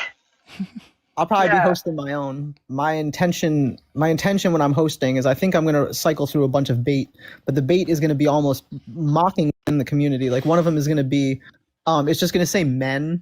Like you guys know the debate, right? Where it's just like men, thumbs down, and then they call in. I'm actually kind of running the opposite, where like I wouldn't classify myself as a men's right advocate, but I truly believe that a good portion of talking points are left in the back pocket that should be right on the table, that at least for as it pertains to estrogen and especially for testosterone, because it's like freaking unlawful. It's a men's rights advocacy issue. And I also want to try to talk to the radicals. And even if I can't individually de-radicalize them, I'm pretty sure that through talking, like some of them are obviously just the enemy. That's just how it is. But I do think that there's a large amount of people out there that are waking up at this time in their lives, and they're realizing like, I'm actually not part of the problem, and I need to de-radicalize, and I need to connect with like people who are actually going to be within solidarity, even if I'm cis and I'm also heterosexual and I'm white. And I'm going to probably end up talking with a lot of those guys soon. Oh, good luck. That's awesome. Yeah. I'll be Thank you. watching. I'll be around. It was good to say hi to all y'all. So Sarah, is going to be your next stream? Are you going to stream tomorrow again? Yeah, let's see. Today's Friday. Yeah, probably. It depends. I need to move. I'm like we need to try to sell our house, I think. And so like I gotta pack everything up and move. So I gotta figure out when I can do that. I want to say yes, at least for like an hour tomorrow, because I want to be consistent. I want to go live a lot so that I get lots of TikTok will pick me up more and stuff. Oh yeah, totally. All right, it was great seeing you again. Thanks, Buzz. Yeah, it was nice seeing you too. Thank you. Have a great rest of your day, and see you tomorrow maybe. Okay. See ya. Thanks everyone for coming by. It was so great seeing everybody. It's great having this live. It kind of just devolved into like some chat, but it was a nice talk, and it is something that I consider doing now that my mental health is a little more intact. I might do some more like difficult topics because I think those will get more views.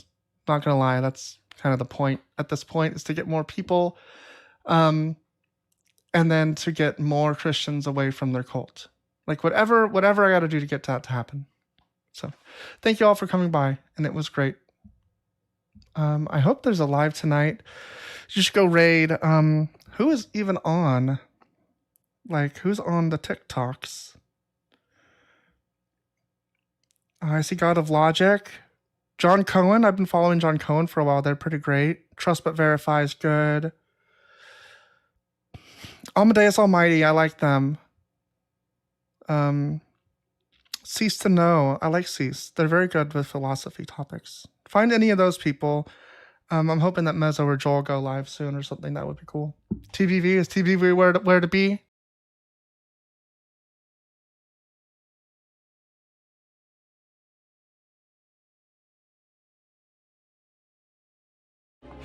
I don't even know what that is. I don't know if I want to be a part. I don't know what I'm signing up for or something.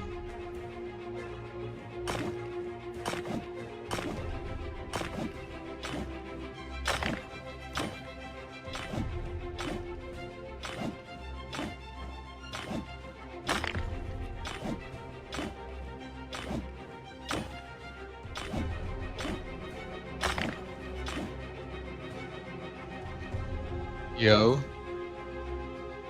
Any strong weapon recipes? Not really, dude. Unfortunately, not yet. There is one with Gargantua. There's like, what, 3 Gargantua?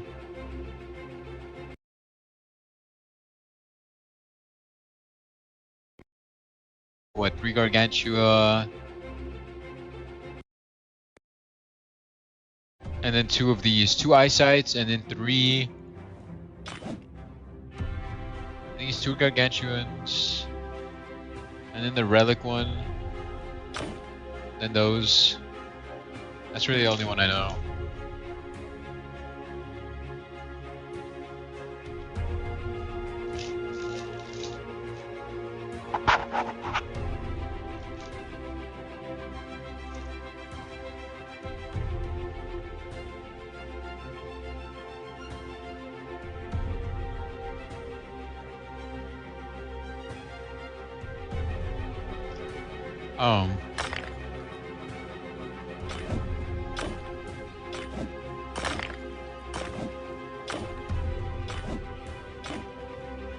Sure. I'll let you know. I'm gonna look at my DMs too. I'll just be on the lookout if I do get a message. I don't know.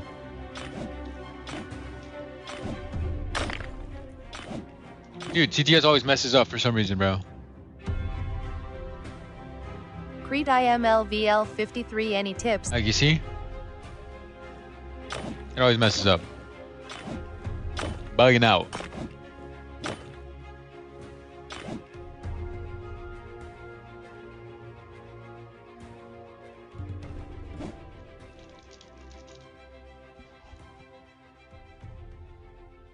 Yeah, my pickaxe costs $2 million. 2 million credits.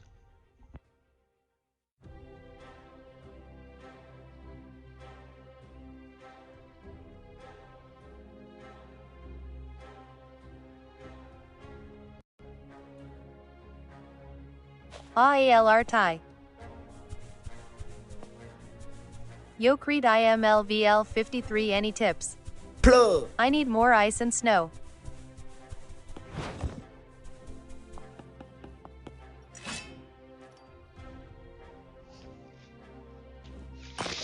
I'm not really good with tips. I mean, do the quest because it's still in the game. Kill mobs as much times as you can.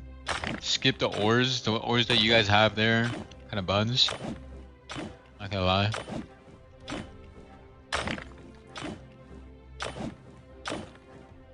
So just focus on money when you're over there. Don't focus too much on armor.